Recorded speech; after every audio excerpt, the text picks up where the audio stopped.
Hey folks, tonight we step into the rowdy, smoky, slightly sticky world of the medieval tavern, the unsung heart of every town. The unofficial center of life, where a farmer, a bard, and maybe a thief could all drink, laugh, and get robbed in equal measure.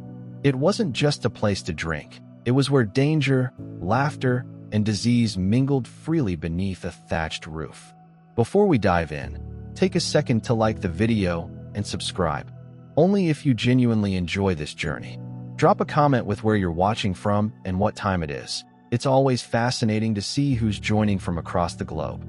Now, dim the lights, maybe switch on a fan for that soft, ambient hum, and let's ease into the scene. You've slogged through muddy streets that smell of horses, smoke, and questionable soup. It's just stopped raining, leaving everything slick, including your shoes. You're tired, hungry, and narrowly avoided being run over by a cart full of turnips twice. What you need now is a drink. So how do you find a tavern in a medieval town? There are no glowing signs, no Yelp reviews, no GPS. You follow the noise. Somewhere past the blacksmith's hammering and the fishmonger's cries about his fresh river eels, you hear laughter, shouting, and someone aggressively singing about a goose. And there it is, a crooked wooden building, leaning slightly as if the architecture itself had had one too many. Above the door hangs a crude sign, barely legible, perhaps a barrel, perhaps a bear, perhaps both. Either way, this is your destination. The front step is slick with ale. You push open the heavy iron-hinged door. It creaks like it's auditioning for its own role in the evening's entertainment. Warm air hits you first, rich with the scent of smoke, wet wool, stale beer, and mystery meat. A drunken handshake from the tavern itself. Inside, the ceiling is low, forcing tall men to duck and drunk men to bump their heads. The floor is literal dirt, covered in straw in a vain attempt at cleanliness. There are no private booths, no waiters with menus, and quiet conversation is a myth.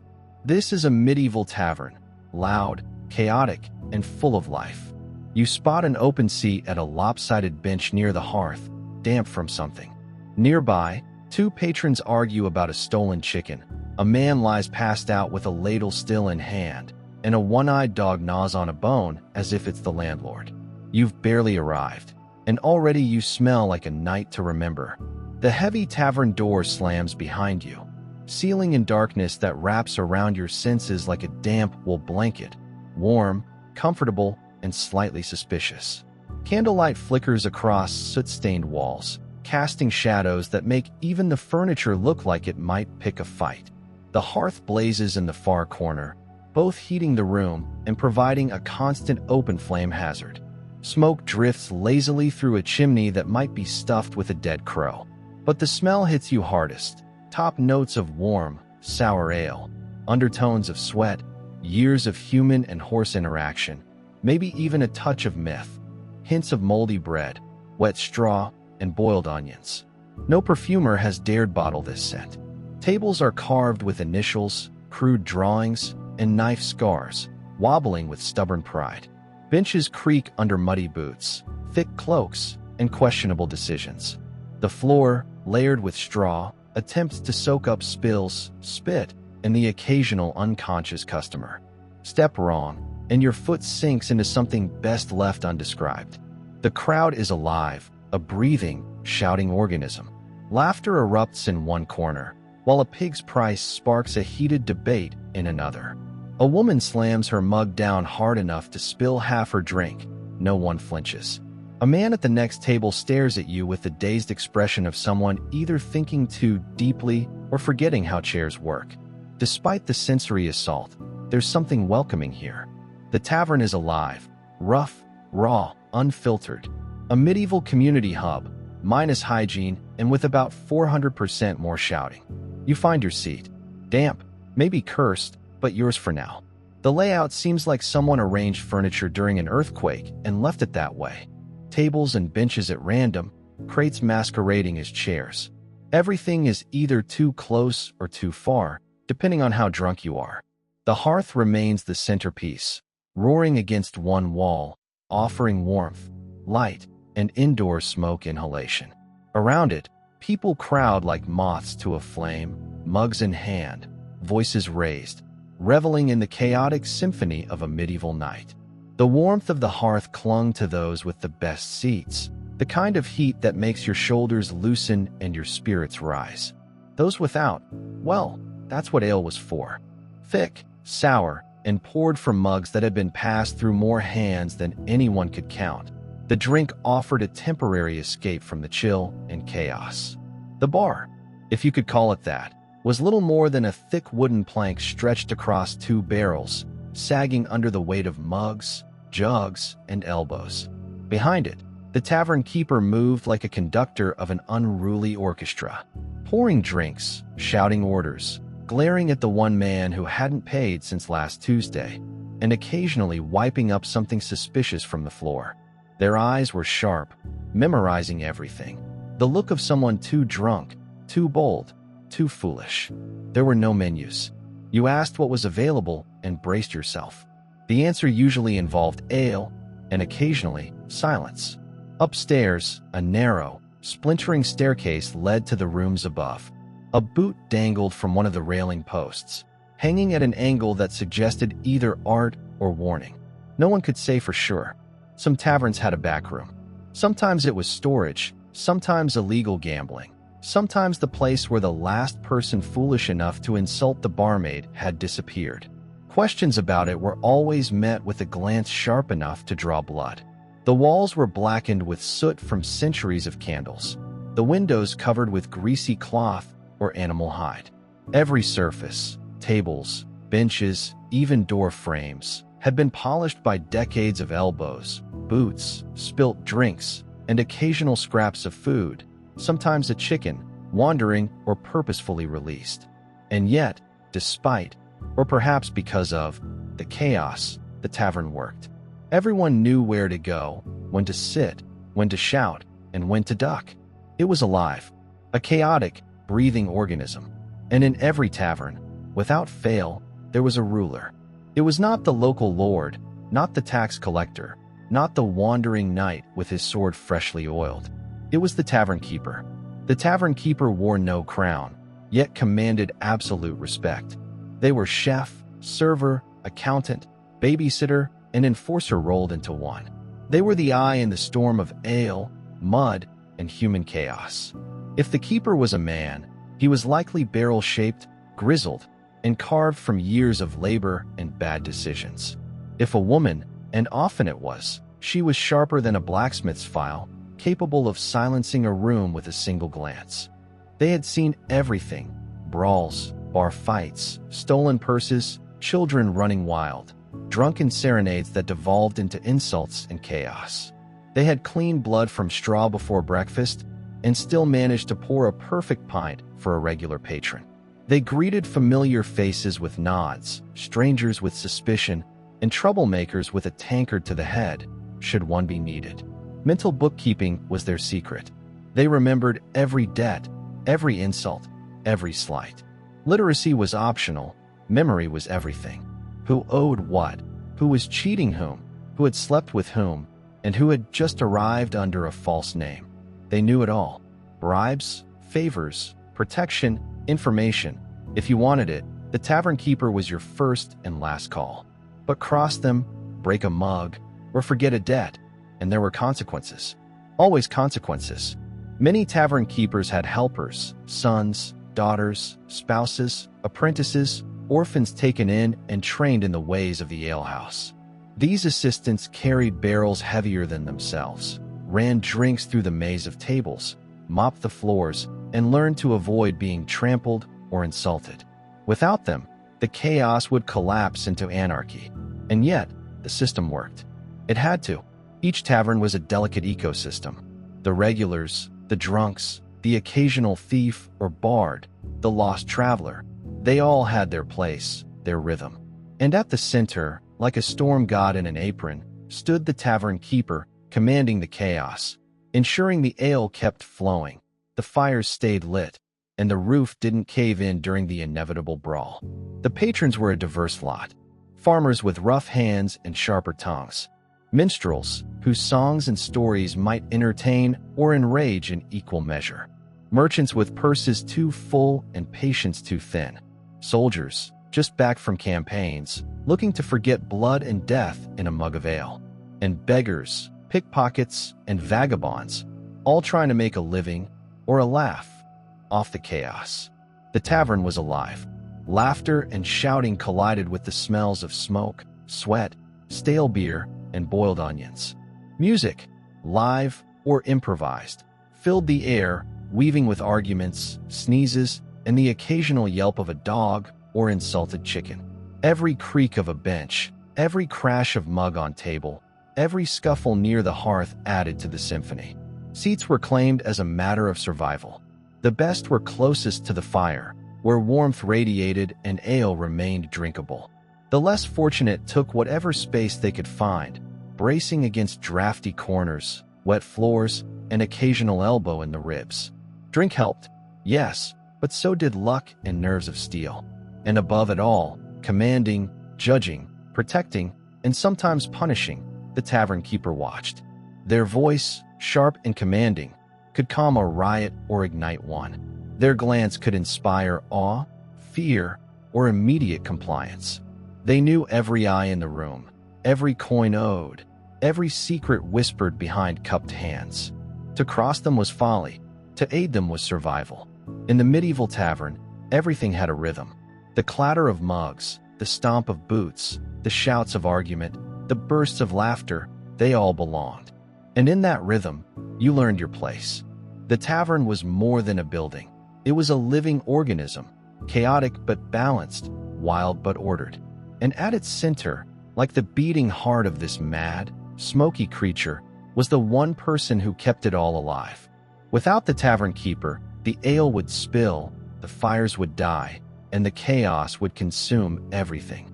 With them, the tavern was alive, dangerous, intoxicating, and unforgettable. Every corner held a story, every bench a secret, every mug a tiny explosion of history, sweat, and ale. You could sit quietly, observe, and learn everything, or stumble, shout, or steal, and find yourself part of the story. The medieval tavern was not just a place to drink.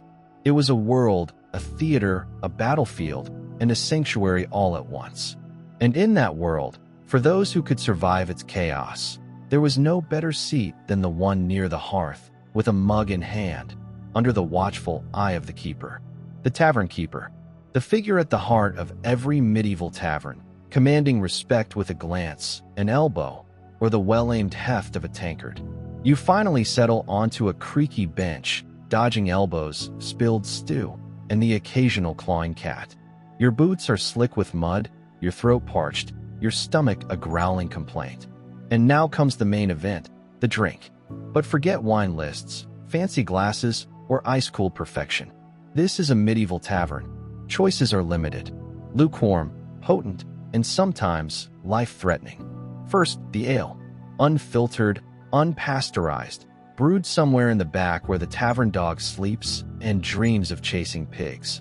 It's thick, cloudy, flecked with floating grains, yeast, and possibly the remnants of a long-forgotten mustache. You lift the mug, sniff the mixture cautiously, and sip. Warm, bitter, slightly tangy, and somehow perfect. In this place, if it's wet and doesn't immediately poison you, it's a fine vintage. Next, mead. Sweet, potent, occasionally explosive. If the tavern keeper made it themselves, it might be a delight. Or it might taste like regret mixed with honey and vinegar. Served to nobles, brash bards, or wedding guests who paid enough to keep the roof over their heads. Mead is always a gamble. And cider, sharp, tangy, sometimes fermented beyond reason, served in cracked mugs that might double as bowls by morning. It's the drink of orchards, of those who want to forget the farmer sitting too close to them, and those who value a stiff drink over subtlety. Wine, rare, precious, often watered down, and saved for lords, bishops, or the local merchant who just sold 12 crates of salt and water. Most drinks here exist for survival, not enjoyment. Clean wells are rare. Boiling water is a luxury. Children drink ale because it's safer than untreated water. Wooden, clay, or tin mugs are passed along from hand to hand. often smeared with yesterday's grime. You raise your mug, sip cautiously, and survive. Barely. Now comes food. Forget menus. Forget polite questions about allergies or dietary preferences. Here, you ask what's left and hope it's edible. The star of the tavern table is usually pottage, a thick stew of grains, vegetables, and questionable meats, rabbit, pigeon, chicken, or whatever wandered too close to the fire.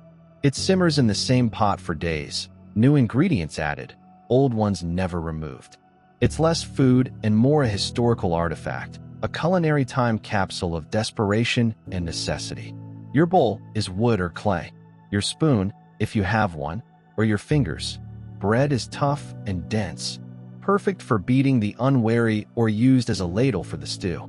Cheese smells like boots and has grown its own character. Salted fish, pickled eggs, or specials are served occasionally, meaning leftovers rearranged with optimism. You eat, quietly, hoping not to topple your bowl or spill your mug. The real entertainment begins when you notice the people. The tavern is a living organism, a chaotic, breathing network of stories, rumors, and performances. To your left, a red-faced farmer slaps your shoulder mid-sentence, laughing, shouting the same tale about his cow giving birth sideways for the fourth time tonight. At the far end, a hooded stranger nurses a drink slowly, eyes darting, calculating. Is he a runaway monk, a bandit, or just bad at eye contact? Either way, making conversation might be unwise. A soldier in battered armor recounts a battle involving dragons, Frenchmen, and a talking sword. The audience laughs, cries, drinks, and occasionally throws food. Merchants shout prices for grain no one needs. Dice are rolled on warped tables, cheaters grin knowingly, and bards strum their cracked instruments, voices straining to hit the notes they never practiced. Women weave through the chaos with grace, sharp eyes, and fists capable of teaching anyone a lesson. Children dart through legs, snatching coins or bread, unbothered by the adults' shouts. Every sound, every movement, every spill, every shout contributes to the symphony of chaos. Mugs clink, benches creak, feet stomp in rhythm with drunken songs. The smell of smoke, sweat, stale ale, boiled onions, and roasted meat overwhelms you. You taste it in the air before the ale touches your lips. The tavern is alive, raw, and dangerous. And at the center of it all, the tavern keeper reigns. The tavern keeper is a conductor, judge, and general of this small, chaotic society. If they're in a good mood, laughter blooms, arguments dissolve, and mugs flow freely. In a bad mood, you drink fast, speak soft, and pray for mercy. They know every debt, every secret, every grudge, and remember it all without writing a single note. One glance from them can end a brawl or ignite one. One gesture, and the room obeys. Helpers bustle around them. Children, spouses, apprentices, or adopted orphans who carry barrels, mop floors, and serve drinks with precision under pressure. They navigate the room's chaos like dancers, knowing instinctively where to step and when to duck. Every spilled drink, every barked insult, every thump of booted feet is absorbed, managed, and sometimes used to their advantage. The tavern is more than a building. It's an ecosystem. Patrons, staff, animals, and the occasional stray chicken are all part of the rhythm. Every corner has its story. Every table is a stage. Every mug, bowl, and chair contributes to a centuries-old symphony of human chaos. The tavern keeper, vigilant and enduring, ensures the performance continues. Brawls erupt with alarming frequency. A miscounted coin, a drunken insult, or a child swiping bread can ignite a melee. Yet, managed correctly, the chaos is mesmerizing. Patrons stagger and argue, wrestle and laugh, drink and shout. Every altercation is an intricate dance, choreographed by the unspoken rules of survival and the watchful eye of the keeper. Stories circulate as quickly as the ale. Tales of far-off lands, heroic deeds, misfortune, theft, and intrigue are exchanged. Everyone has a story, everyone listens, and everyone contributes, whether knowingly or not. The tavern is a living library of experience, raw and unfiltered. As the night deepens, the fire glows, shadows dance, and laughter peaks.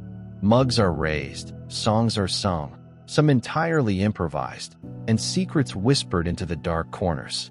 You lean back, soaking it all in: the chaos, the warmth, the music, the smells, the wild, imperfect life of the tavern. For a moment, you understand why people return night after night, year after year. It is dangerous, unpredictable, maddening, but utterly alive. Some clang cheerfully, others shatter completely, sending shards of wood and tin clattering across the floor. Both are met with roars of approval, laughter bouncing off soot-stained walls and low timber beams. That laughter, big, booming, rich enough to make a boar pause mid-grunt, dominates everything. A farmer chuckles at his own joke about a cow giving birth sideways. A miller giggles uncontrollably at the mere mention of pottage. A monk wheezes whenever someone shouts "duck." You quickly learn, don't ask why. Voices layer over one another, each one trying to assert dominance like roosters in a coop. They argue about taxes, misquote scripture to win bets, retell the same stories with subtle exaggerations, and yell at anyone who dares contradict them. Over all this, the tavern keeper shouts orders, swats flies, and occasionally lands a sharp glance on someone who's been too loud or too slow paying. Barmaids yell, pushing and shoving patrons away from stolen mugs or wandering hands. And yet, someone keeps crying, "Another round," as if declaring war on sobriety itself. In a corner, the bard plucks a half-tuned lute, 3 strings missing entirely. He loops the same 4 chords endlessly, occasionally bursting into impromptu verses about lost love, runaway chickens, or a nobleman who wore his pants backwards. No one pays attention until he sings about someone in the room, at which point chaos intensifies. Cheers, jeers, and applause erupt in equal measure. Someone spills ale, someone else falls off a bench while still debating the superiority of boiled onions over cabbage. Dogs bark, a goat bleats inexplicably, and chairs scrape across the dirt floor like rolling thunder. It is not quiet. It is not peaceful. But in the disorder, there is rhythm, the tavern's heartbeat, raw and relentless. Occasionally, the room falls silent. Precisely 3 seconds. Then someone farts with heroic precision, laughter ricocheting from every corner, and the cacophony resumes. If you listen closely, the tavern's chaos forms an odd harmony, born not of skill, but of survival and repetition. And like every heartbeat, the longer you remain, the more attuned you become to it. Once the ale flows freely and the stew settles in your belly, the tavern transforms. No longer just a place to drink and eat, it becomes a medieval casino, minus velvet ropes, but with 4 times the yelling. Gambling is everywhere. Weathered soldiers roll dice against barefoot boys, merchants bet coin against chickens, and bards wager their instruments. There is no pit boss, no dealer, no rules besides the unspoken ones. Dice, carved from bone, wood, or scavenged remnants, clatter across tables, thunder echoing in the rafters. Every throw is met with cheers, groans, or accusations of witchcraft. Cards appear in some corners, hand-painted, thick, worn to the edges, always missing 1 or 2. Rules shift depending on who explains them, often rewritten mid-game. Betting ranges wildly: copper coins, mugs, livestock, even temporary freedom. Someone once wagered a goat and lost. Another bet his boots. Cheating is expected, encouraged even. Hidden dice, marked cards, subtle gestures, coughs and glances, all part of the game. Win, and you buy rounds. Lose, and you smile through humiliation, slowly inching toward the door. Side games abound. Arm wrestling, thumb wars, drinking contests where the winner earns applause, and the loser a night under the table with a pounding headache. Stakes are absurd, rules often improvised, yet the energy is intoxicating. In the medieval tavern, luck is not a game. It's survival. Your purse, pride, and sometimes even your clothing hang in the balance. As the evening deepens, the room grows humid with body heat, smoke, and ale. A new performance takes hold. Words, music, confident nonsense. Stories emerge from every corner. A bawd clears his throat, plucks at his half-tuned lute, and begins a tale. The strings squeak, sound resembling old boots dragged across stone, but the audience does not mind. The stories are the lifeblood. Farmers, soldiers, merchants, monks, and wanderers offer their personal epics, true or fabricated. Every exaggeration is celebrated, every misquote admired. Every accidental insult results in laughter and sometimes a duel of fists or wits. Nearby, a merchant shakes coins, narrating how he cheated a rival out of a shipment of salt using nothing but charm and poor handwriting. Children dart through legs, swiping bread or coins with impressive dexterity, and no one stops them. The tavern operates as a delicate ecosystem. Every spill, shout, cheer, and stolen bite contributes to its rhythm.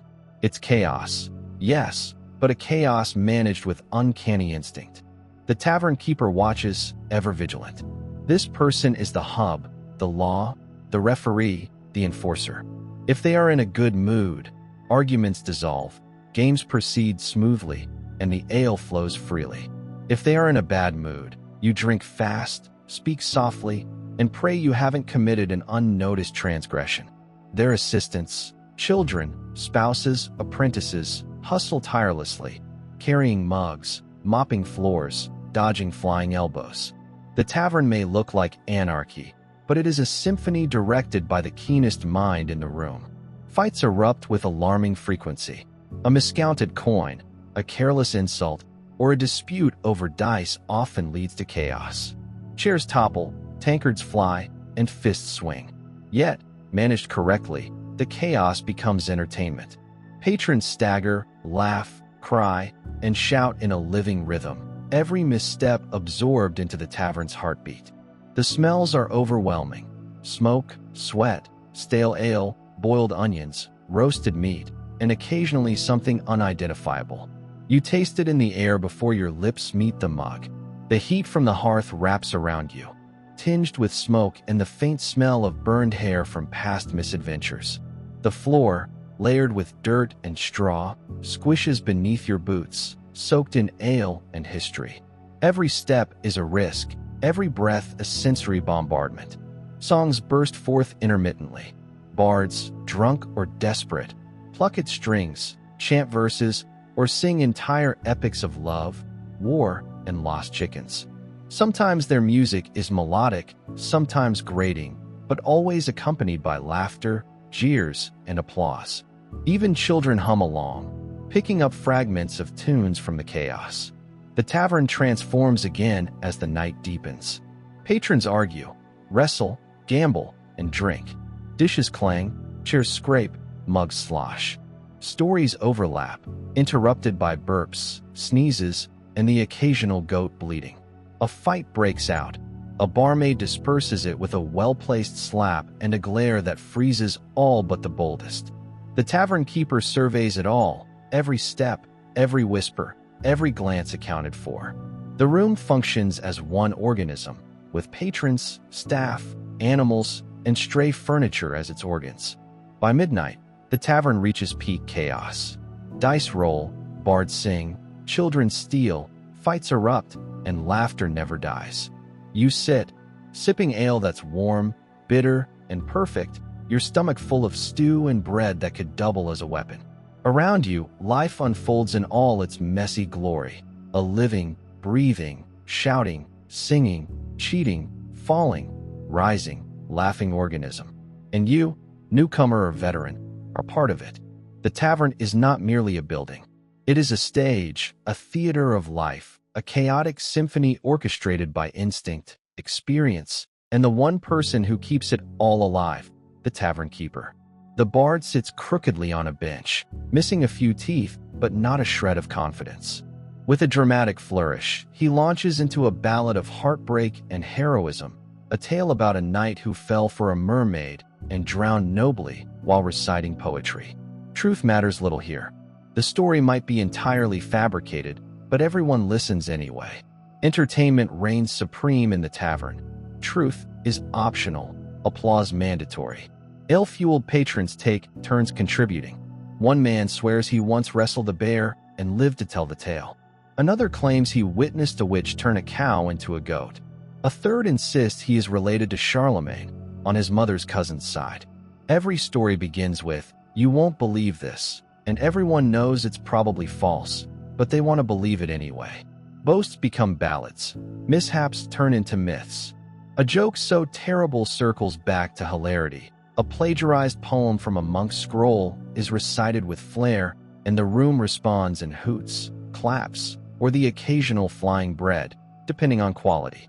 Occasionally, a professional minstrel passes through. Polished, practiced, dangerous in their ability to rile a crowd, they know the golden rule of the tavern: never let facts spoil a good story. Even the finest singers, accustomed to courts and guilds, understand that here, smoke, firelight, and sloshing mugs are the stages upon which legends are born. Storytelling isn't just entertainment. It's tradition. It's how you make allies, enemies, and lifelong drinking partners. By midnight, half the tavern is reenacting the tale of a one-legged knight who fought off 6 highwaymen using a ladle. Laughter, cheering, and disbelief mingle in the air. In the tavern, every liar is a legend, and every legend has a following. Flirting enters naturally, like another layer of performance. Ale loosens tongues and lowers inhibitions. Eyes lock across tables, one squinting through the haze of meat, smoke, and laughter. A man with only 2 teeth leans forward. "Milady, your beauty burns brighter than the half-moon tonight." She responds with a bread crust to the forehead. The room erupts in cheers. Others offer mugs, awkward compliments, or try to help carry a bowl of pottage, which inevitably spills. For women, whether staff, merchant, or traveler, navigating the tavern requires skill and vigilance. Poets attempt impressing tricks like balancing knives on noses. Occasionally, it succeeds. More often, it ends with a black eye or an empty purse. Courtesans work subtly, reading the room. Who has coin? Who is charming? Who will pass out before reaching the stairs? Their trades are discreet, but rumors ignite jealousy and occasionally violence. A wandering glance or a misinterpreted gesture can ignite a fight faster than spilled ale.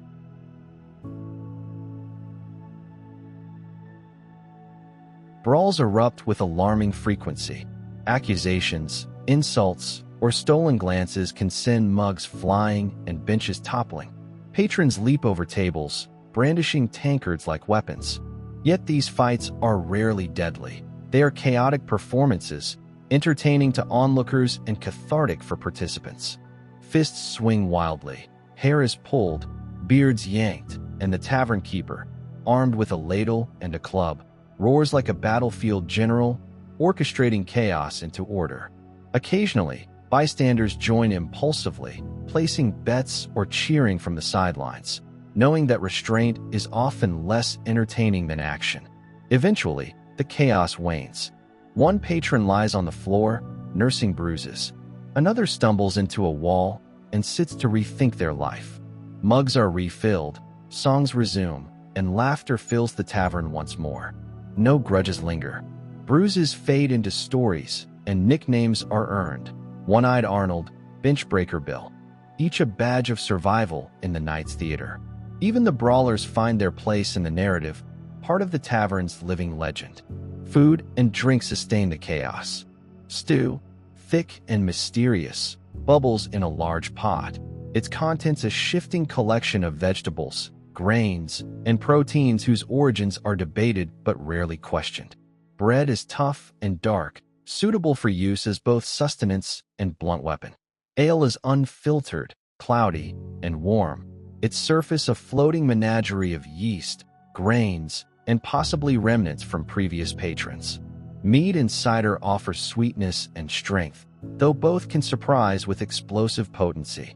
Wine exists only in distant regions or for the privileged few. Children drink ale not for pleasure but survival. The alcohol helps prevent dysentery. The tavern's atmosphere is a symphony of disorder. Dogs bark, goats bleat, chairs scrape, and laughter erupts unpredictably. Fires crackle in the hearth, throwing dancing shadows across soot-stained walls. Smoke rises in lazy columns, sometimes catching in the hair of the patrons or tangling with the aroma of pottage and roasting meat. Each breath is a mixture of warmth, heat, and centuries of accumulated scent, carrying stories as much as odors. Sleeping arrangements are similarly rustic. Those seeking lodging climb creaky stairs to rooms past low beams and uneven floors. Privacy is non-existent. Straw-stuffed mattresses are thin, lumpy, and host to the tavern's many companions, mites, insects, and lingering scents of previous guests. Boots remain on, weapons are tucked nearby, and blankets are shared. Snoring patrons compete for auditory dominance, their dreams spilling into the night in languages foreign or forgotten. Even in this cramped, uncomfortable space, the tavern continues to function as a social hub. Patrons form alliances, rivalries, romances, and grudges in the night. Bonds are forged in shared chaos, laughter, and misadventure. The tavern keeper ensures survival, arbitrates disputes, and maintains the delicate ecosystem. In their hands, the tavern remains alive, chaotic, and somehow ordered. Every detail, from the floating crumbs of yesterday's bread to the polished barrel corners, is testimony to the continuity of life here. Patrons may come and go, stories are repeated, embellished, and sometimes forgotten, but the tavern endures. It is not a building, it is a living organism, breathing, pulsing, and thriving on chaos, laughter, brawls, ale, and song. As the night wanes, stories meld into legends. The bard, half-conscious atop a bench, dreams of mermaids and knights. Patrons snore, murmur, or plot their next gambit. The tavern, full of bruises, spilled ale, and fractured benches, remains upright, held together by history, habit, and the unseen will of the tavern keeper. In the medieval tavern, every night is epic, messy, ridiculous, and unforgettable. Even if someone had eaten garlic earlier, it would linger in the air like a tiny curse, finding its way into your dreams, becoming an intimate part of the night. The smell would curl around your senses long after it left your nose. If you were too poor, too drunk, or simply unlucky, you'd sleep on a bench, beneath a table, or tucked into a corner by the hearth, curled beside a dog that may or may not belong to the tavern. Expect nothing more than warmth and occasional bites of fur. You'd be stepped on, sneezed upon, possibly used as a footrest, but somehow, it was safe enough. The tavern never truly slept. Even after the last mug was drained and the brawl patched up, whispers persisted. Someone muttered in their sleep, a log popped in the fire, or a distant fart echoed through the rafters. And yet, amid the chaos, the human mind adapts. Slowly, the noise became its own lullaby, a rhythm of life in which you found comfort. You would wake with a sore neck, a parched throat, a questionable bruise, and the faint sense of having survived a night that was both ordinary and extraordinary. No kings, no silent courtyards, just snoring, straw, and the faint hope that your boots had not been claimed by someone else. Dawn arrived like an uninvited guest, pale and insistent, sliding through the cracks in the shutters, poking at your eyelids. The tavern was changed, quieter but not peaceful. Someone's boot rested on your chest.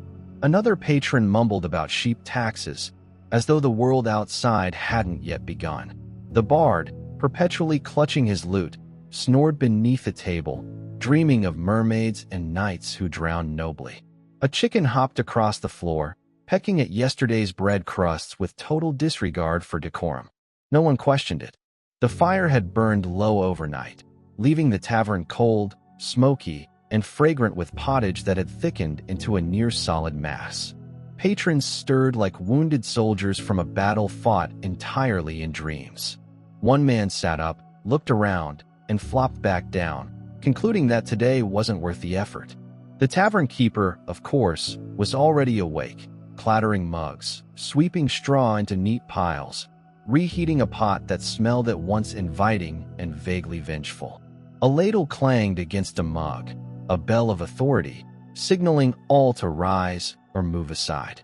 There was no breakfast buffet, If you were lucky, there was more pottage, thicker than last night, and bread still warm from the fire.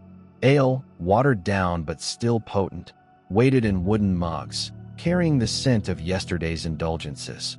Some patrons, desperate for cleanliness, dunked their heads in barrels of rainwater outside, calling it virtuous living. Coins in your pouch? Check. Boots still there? Mostly. One had a bite mark, but at least it was yours. Victory, however small, was worth noting. Early risers trickled in, travelers, farmhands, and workers needing a morning drink before facing livestock taxes, troublesome neighbors, or the start of another day's labor. The tavern began to stir like a great beast, its limbs stretching from a long night's slumber. Someone recounted the chaos of last night. 2 brawls, a bard whose song summoned what one swore was a ghost, a flying bench, and everyone nodded, accepting the tales as gospel. The night's chaos was behind them. The morning brought grimy reality. Yet in surviving it, patrons felt alive. They had endured the sweat, the smoke, the spilt ale, the brawls, the flirting, and the near disasters. They had been present in the madness and emerged, messy but intact. The tavern was more than a drinking hole. It was the beating heart of the community. In a world without newspapers, social networks, or instant communication, it was where news traveled, gossip circulated, and alliances formed. Merchants from distant coasts brought stories of foreign ports. Soldiers shared accounts from battlefields. Bards sang songs that stitched people together, changing lyrics nightly but binding listeners nonetheless. Here, farmers drank beside craftsmen. Pilgrims shared bread with thieves. Strangers became friends, or at least temporary drinking partners. Social classes blurred, rumors spread, and grudges were either fueled or forgotten depending on the roll of the dice. The tavern was also a place of business. Deals were made, contracts forged over splintered tables and spilt cider. Jobs were found, purses lost, marriages arranged, and feuds sparked, all within a single evening. It offered relief from the hardships of medieval life, the cold, the labor, the ever-present threat of disease or violence. Within these walls, for a few hours, survival mattered less than laughter, song, and companionship. Even warm ale, itchy beds, and mysterious pottage were preferable to the relentless seriousness of the outside world. When one stepped into a tavern, one bought more than ale and food. They purchased belonging, a story, and perhaps a place to sleep while the fire still burned. Before coffee houses and cafes, there were these taverns, loud, dirty, chaotic, honest, and utterly unforgettable. And somewhere, far from these streets of mud and chaos, history turned its attention elsewhere.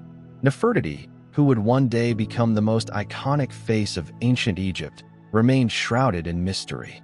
Her name, the Beautiful One Has Come, carried weight and wonder, though no one truly knew her origin. Perhaps she was the daughter of a powerful official, perhaps even the sister of Pharaoh Akhenaten. For now, she existed elsewhere, a reminder that history was alive beyond the tavern walls. Back in the tavern, life continued in its messy, glorious way. Patrons murmured, laughed, argued, and flirted. Dice rolled across scarred tables, copper coins exchanged hands, and brawls erupted with predictable chaos. Dogs and chickens roamed freely.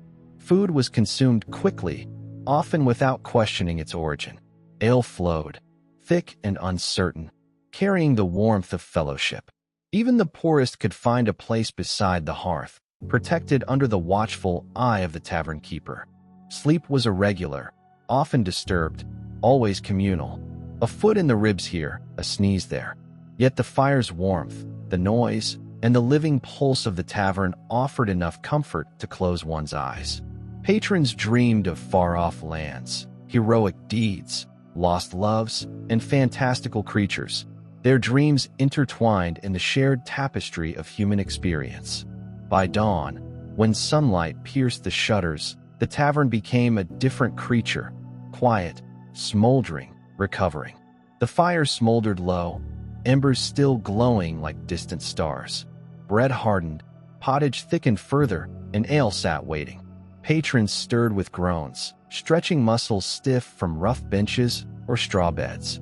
Boots were checked, belongings accounted for, and small victories celebrated silently. The tavern's essence, however, persisted. It was the same heart of community it had always been, a center of connection, of shared stories, of celebration and commiseration. Here, one could find relief, warmth, companionship, and laughter in the midst of a harsh world.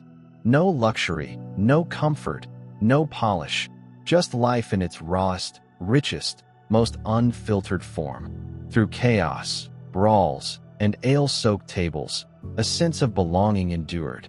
Patrons remembered the night not for discomfort or spilled stew, but for survival, for shared joy, for laughter, and for the stories that would carry them forward. In a medieval tavern, life was messy, unpredictable, and fleeting, but it was undeniably alive. Every detail mattered, from the lingering smell of garlic to the warmth of the hearth, from a chicken's casual wanderings to the tales of a one-legged knight. The tavern held the community together. It preserved memory in song, in story, and in shared laughter. It was a place where every bruised arm, every spilled drink, and every shouted insult contributed to the rhythm of life. Here, in this messy crucible, one learned what it meant to survive, to connect, and to live. The medieval tavern was more than a physical space. It was a repository of memory, culture, and human spirit. Its chaos was its charm, its disorder a form of order, and its patrons, however flawed or drunken, its beating heart. And so, long after the last mug is drained, the last fight forgotten, and the last story told, the tavern endures. Loud, alive, messy, unforgettable, a testament to the endurance of human connection in a world that was often harsh, cold, and merciless. The medieval tavern was not just a place to eat, drink, or sleep. It was a theater, a confessional, a courtroom, a marketplace, a social network, a sanctuary, and a home. For a few hours each night, it offered something rarer than gold: community. Nefertiti. The name alone evokes images of beauty, power, and enigma. But to truly understand her, to capture her essence, you must first step back and see the world she entered, a world of rigid traditions, powerful priests, and a pantheon of gods that had ruled Egypt for centuries. There are debates even today about her origins.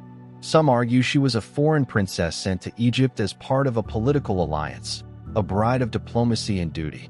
Others insist she was Egyptian, born of noble blood, possibly the daughter of a high-ranking official, or perhaps even a sister to Akhenaten himself.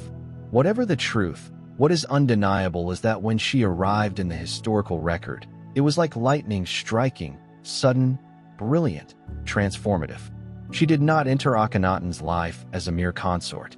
She entered as a force, an equal partner, a presence that demanded recognition and respect. Together, they would undertake a revolution that shook the very foundations of Egyptian religion and culture. Where centuries of tradition had dictated reverence for a multitude of gods, Nefertiti and Akhenaten proclaimed the supremacy of one, the sun disk, Aten. This monotheistic turn was radical enough to be considered heretical by the entrenched priesthood. The temples of Ammonius and other gods were left in ruins. Statues were smashed, cities abandoned. The old gods had no place in this new vision, and yet, through it all, Nefertiti was not merely a spectator. She was a participant, an instigator, a symbol of the revolution itself. In art, she appears repeatedly, more frequently than Akhenaten himself. In these depictions, she is not draped in the subservience expected of queens. She stands tall, commanding.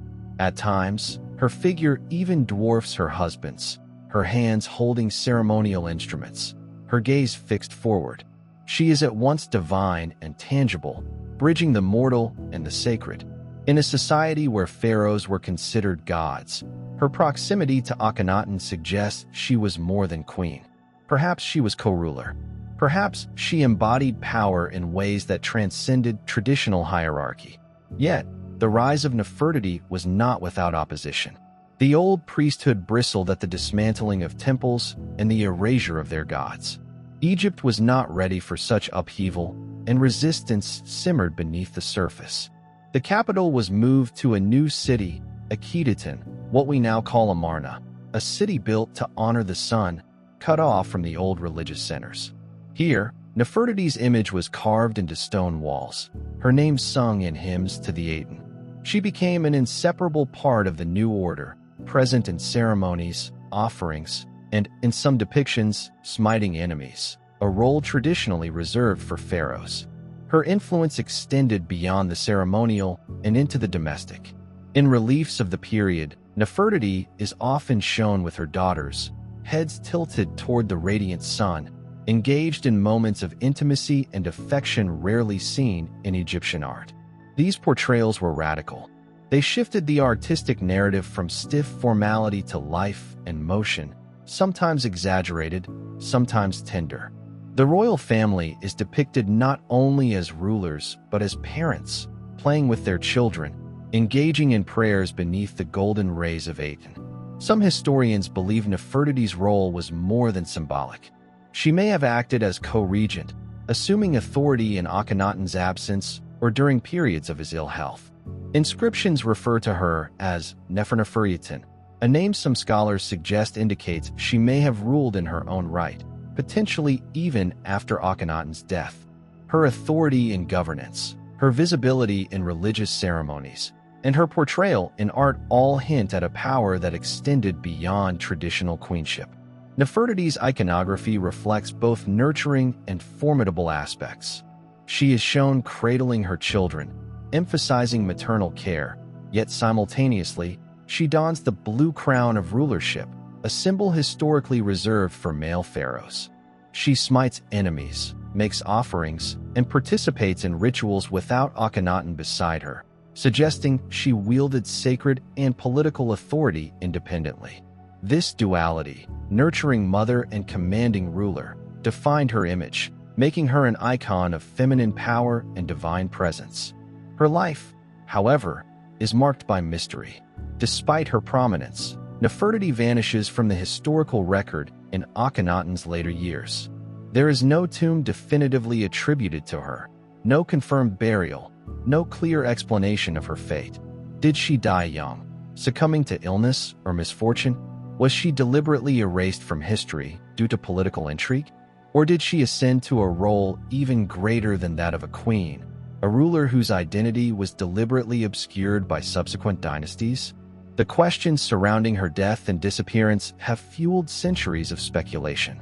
Some suggest she ruled as a pharaoh under the name Neferneferuiten, possibly co-regent or even sole ruler for a brief period. Others propose that she may have fallen from favor, sidelined as political currents shifted.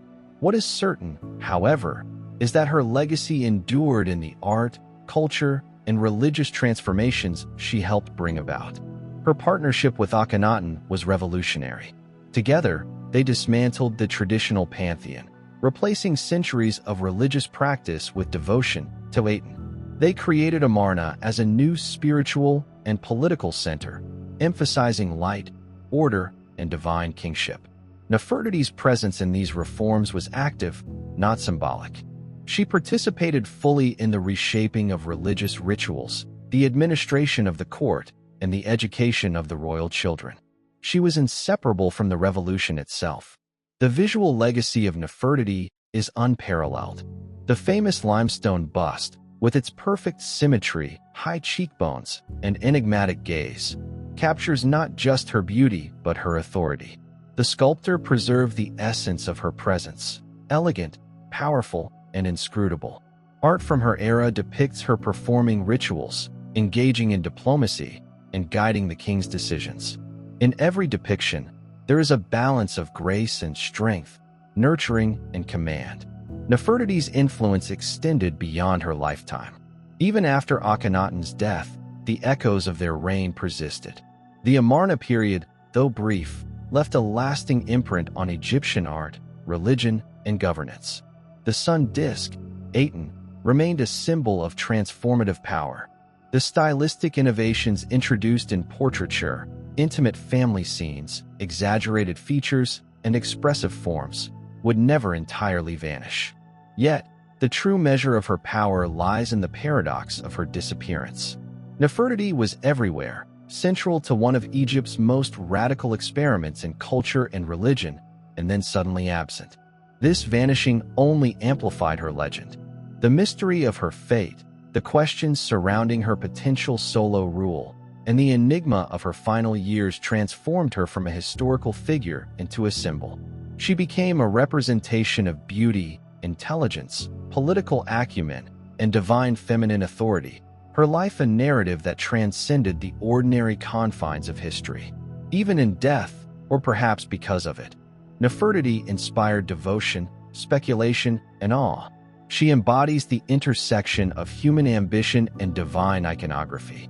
Her story reminds us that history often records not just the facts of life, but the power of presence, influence, and legacy.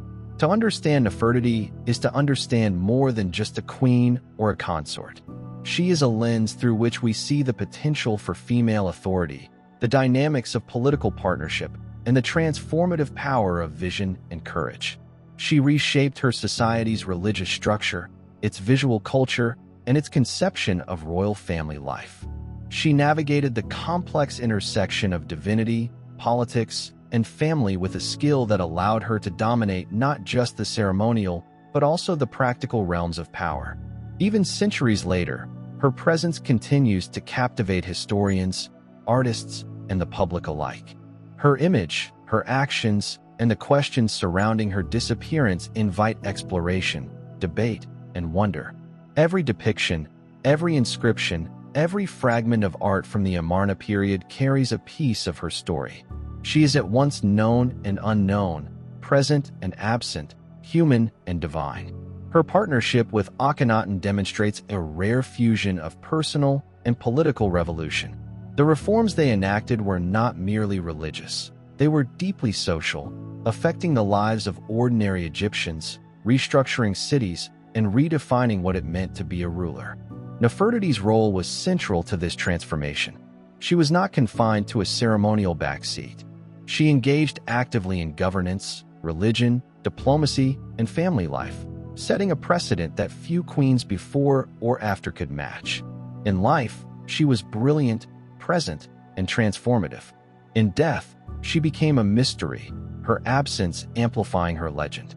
Nefertiti is a reminder that power, beauty, and influence are not limited by gender or circumstance.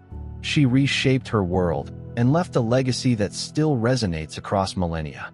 To glimpse Nefertiti in her time is to see a woman at the height of influence, daring to challenge conventions, to lead alongside a revolutionary king, to embody both grace and power.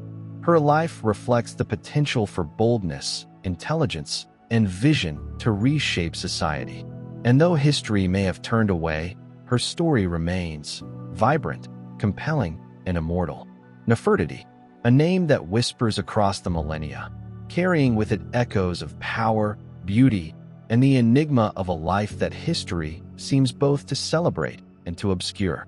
To understand her, one must first understand the world she entered, a world of unyielding tradition, of gods whose faces adorned temples and whose names were etched into eternity. A world where queens were often relegated to the shadows, their influence indirect, their power subtle. And then came Nefertiti, and she changed everything. Her origins remain shrouded in mystery. Some suggest she was a foreign princess, sent to Egypt in a carefully orchestrated political alliance, a daughter of some distant court, chosen to bring unity, peace, or advantage. Others insist she was Egyptian, perhaps the daughter of a high-ranking official named I, or even a relative of Akhenaten, though records are frustratingly silent. Some speculate she may have been a sister to the future pharaoh. These theories swirl like sand in the desert wind, unproven yet tantalizing, as elusive as Nefertiti herself. What is certain is that when she appeared in Akhenaten's life, she did so not as a passive consort, but as a force in her own right. She became visible immediately, a presence as unmistakable as sunlight on the Nile. She was more than an accessory to a king. She was an active participant in the religious and cultural revolution that would reshape Egypt. Together, Nefertiti and Akhenaten would dismantle the centuries-old pantheon of Egyptian gods, replacing it with a singular devotion to the sun disk, Aten.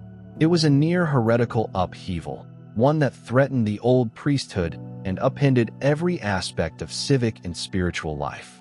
Yet Nefertiti did not merely observe this transformation.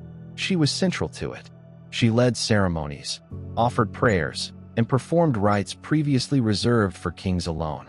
In art, she appears more frequently than Akhenaten himself, a queen in full command of both her body and her power, holding ritual implements, gazing outward, larger than life. Her visibility was unprecedented. She was present not just in religious ceremonies, but in depictions of domestic and political life as well. Reliefs show her with her daughters, heads tilted toward the sun, engaging in tender gestures that were unheard of in previous dynasties. Pharaohs had long been portrayed as distant gods, their families formal, static, and devoid of warmth. But in the Amarna period, under Nefertiti's influence, art became intimate, fluid, even personal. The king and queen are depicted playing with their children, praying beneath the rays of the Aten, engaging in rituals with gestures that convey affection and connection. Nefertiti was not only a political partner, she was a mother, a nurturer, a visible force in the spiritual life of the nation. Yet, despite her extraordinary visibility, history begins to lose sight of her around year 12 of Akhenaten's 17-year reign. Her name vanishes from inscriptions, her image fades from art. There is no tomb attributed to her, no grand funerary procession, no ritual mourning for a woman who had been central to the spiritual and political upheaval of Egypt. The disappearance is abrupt, jarring, a black hole in the record of history. Scholars have offered several explanations, none definitive. The simplest, perhaps, is that she died. Childbirth was perilous, even for royalty, and records suggest that around this same time, her second daughter may have also vanished from the historical record, hinting at the possibility of a dual tragedy. Yet if this were the case, why is there no elaborate burial, no tribute, no temples erected in her memory? She was revered like a living goddess. A quiet, private death seems implausible. Another theory is political. Perhaps Nefertiti fell from favor. Akhenaten, increasingly isolated and preoccupied with his monotheistic vision, may have sidelined her, elevating another consort in her stead. Some historians suggest a figure named Smenkhare, a mysterious ruler appearing briefly in historical records, may have replaced her. The details remain murky. Was Smenkhare a male co-regent, a half-brother, or even Nefertiti herself under a different name? And here, the most provocative theory emerges, that Nefertiti did not vanish at all, but transformed. Evidence hints at a female ruler named Neferneferutin, appearing in inscriptions during Akhenaten's final years, referring to the king as her beloved. Could this have been Nefertiti ascending as pharaoh in her own right? If so, she would have joined a rare lineage of female rulers in Egyptian history, like Hatshepsut before her. Yet even this tantalizing theory is incomplete. Neferneferutin's reign ended abruptly, giving way to Tutankhamun, the boy king whose brief life would become legendary, not for deeds in life, but for the treasures entombed with him. Tutankhamun's rise raises further questions. He was almost certainly Akhenaten's son, but the identity of his mother remains uncertain. Was Nefertiti his stepmother, guiding him from behind the scenes?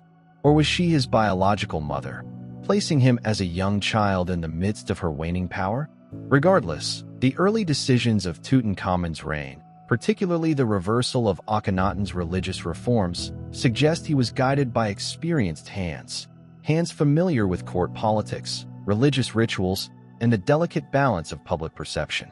Could Nefertiti, hidden from public view but still commanding influence, have been the guiding force?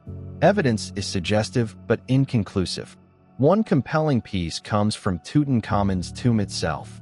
A golden shrine depicts a woman anointing the young king, her features strikingly similar to Nefertiti's. If this was her, It implies that even in apparent absence, she remained at the heart of Egypt's power, navigating the transition between her husband's radical vision and the restoration of the old order. Without her guidance, the young king's reign might have faltered. Yet, despite her possible influence, her name was deliberately erased from temples, omitted from king lists, and scrubbed from official memory. A woman who had ruled like a god was transformed into absence.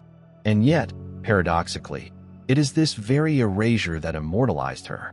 Her legacy endured because in searching for Tutankhamun, the world rediscovered Nefertiti. Her most enduring physical legacy is, of course, the limestone bust discovered in 1912 by German archaeologist Ludwig Borchardt.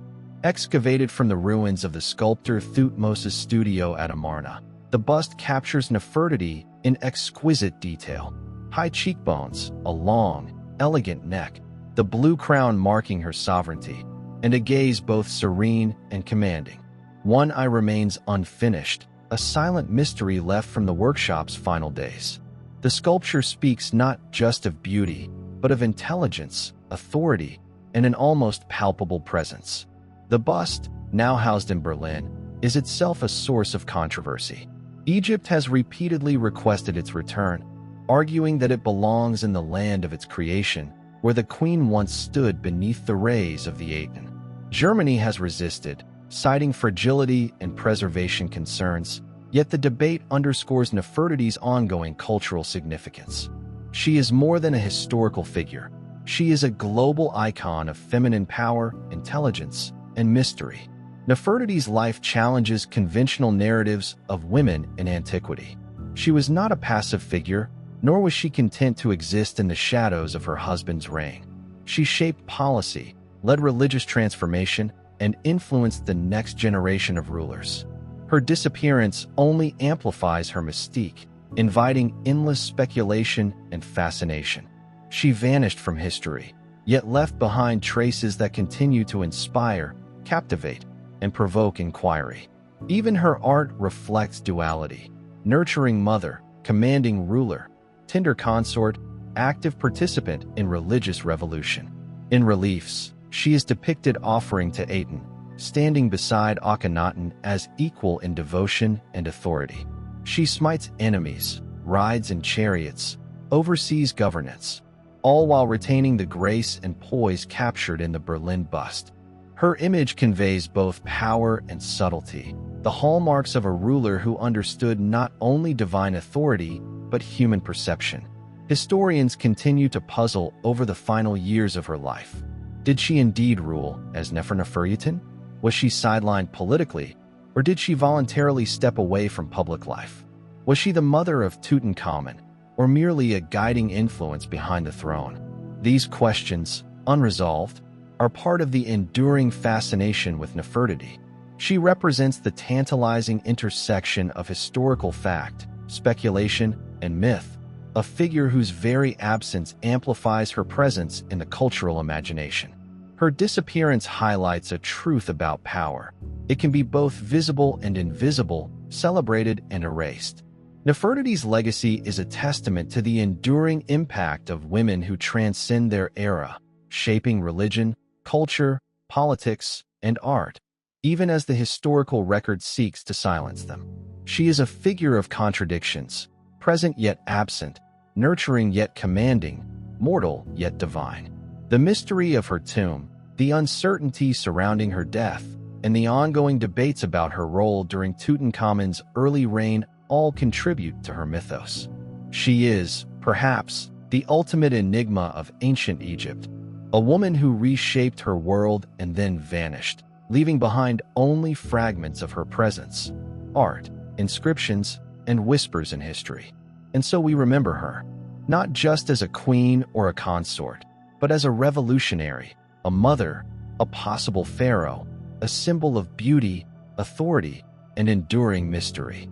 The gaze of her bust, serene yet commanding, continues to captivate the imagination, bridging millennia, reminding us that history is not merely a record of events, but a tapestry woven from presence, absence, and the power of legacy.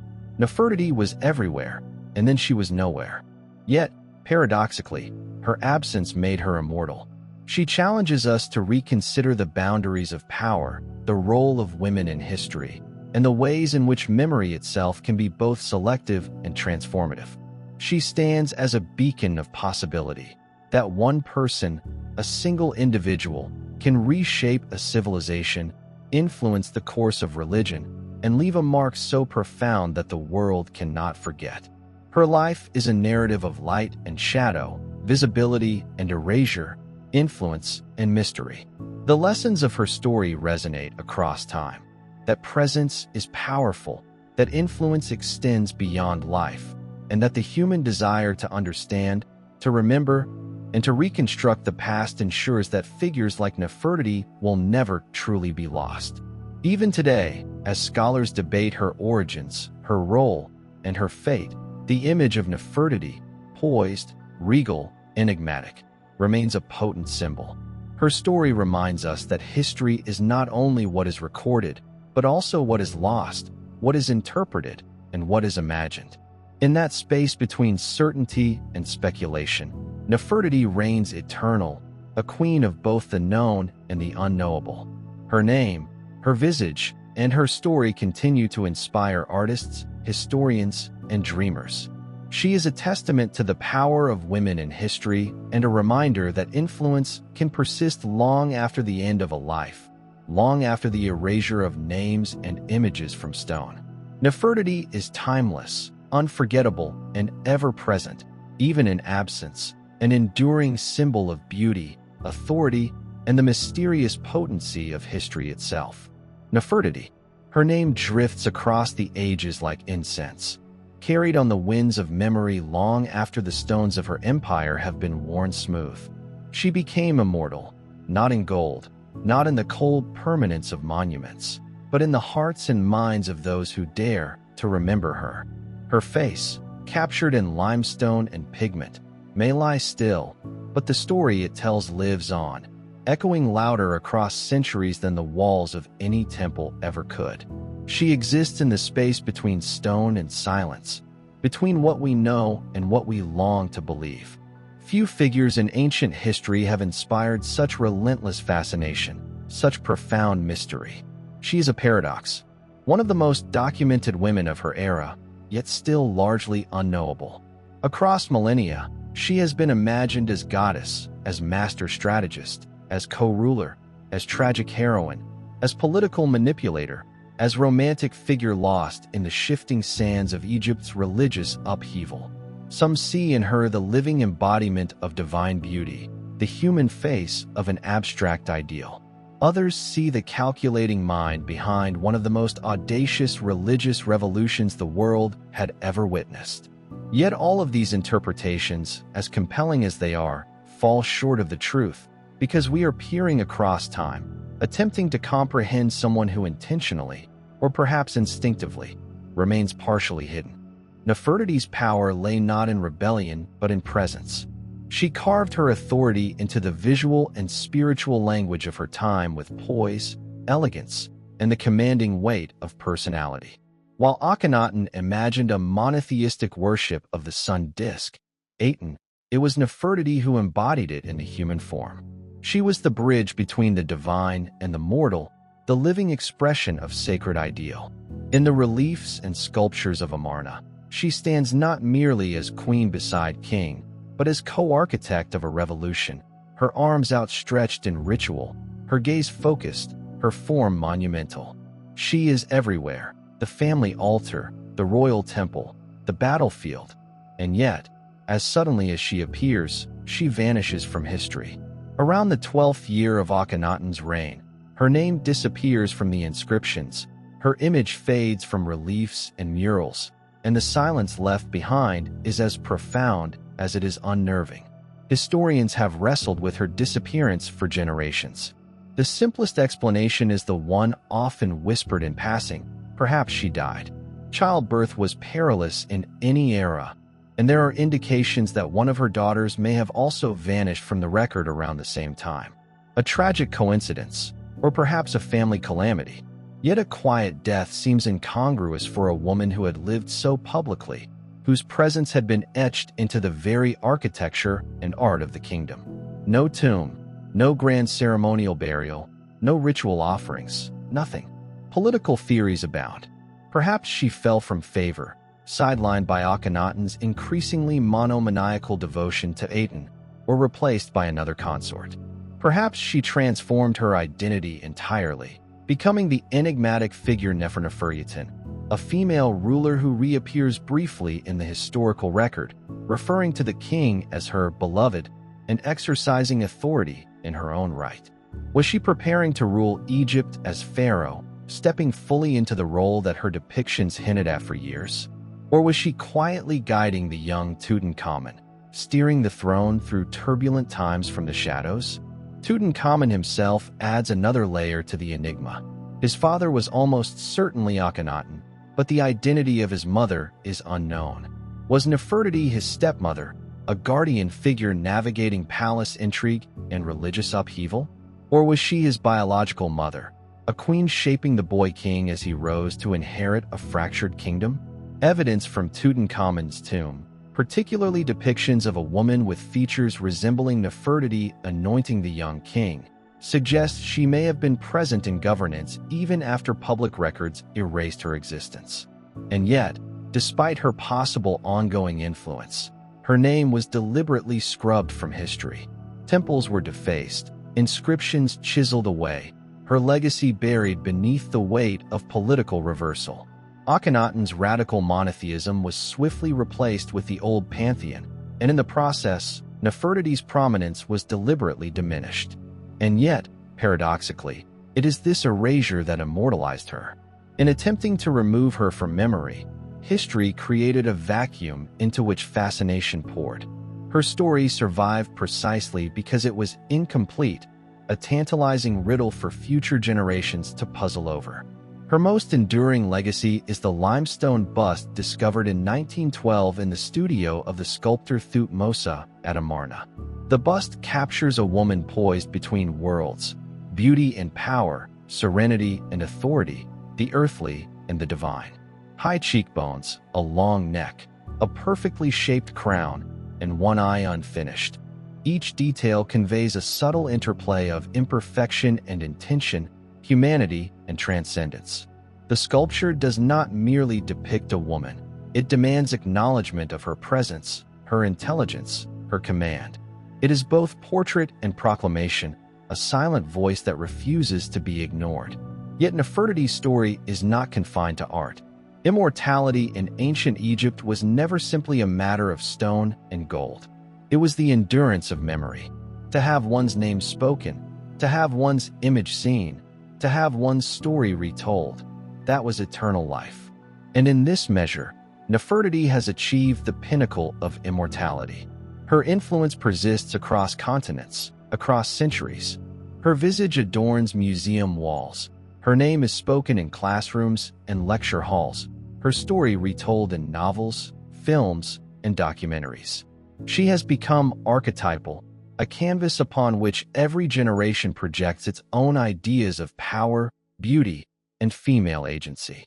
And yet, as we consider Nefertiti, it is impossible not to think of patience, persistence, and human ingenuity in other corners of the world. Consider, for example, the Longji rice terraces of southern China, carved across the precipitous mountains of Guangxi province. Locals call it the dragon's backbone, and the name is no mere metaphor. Viewed from a distance, the terraces ripple across the hills like the sinuous scales of a slumbering dragon, its body frozen in time, yet vibrant with life. The terraces are both landscape and architecture, culture and art, nature reshaped with reverence, not domination. These terraces began over 700 years ago, crafted by the Zhang and Yao peoples, ethnic minorities who had lived in these mountains for generations. There was no flat land, no mechanized tools, no shortcuts. Faced with steep, unforgiving slopes, they asked a simple question: how do we feed ourselves here? And with persistence, patience, and vision, they answered. Inch by inch, layer by layer, they carved horizontal veins into the mountainside, building stone walls to retain water and soil, designing channels to carry water from one level to the next. Mistakes could mean catastrophe, collapse, erosion, loss of crops. But the people of Longji learned to read the mountains, to work with them rather than against them. Over centuries, these terraces became more than agricultural infrastructure. They became a living testament to endurance and creativity.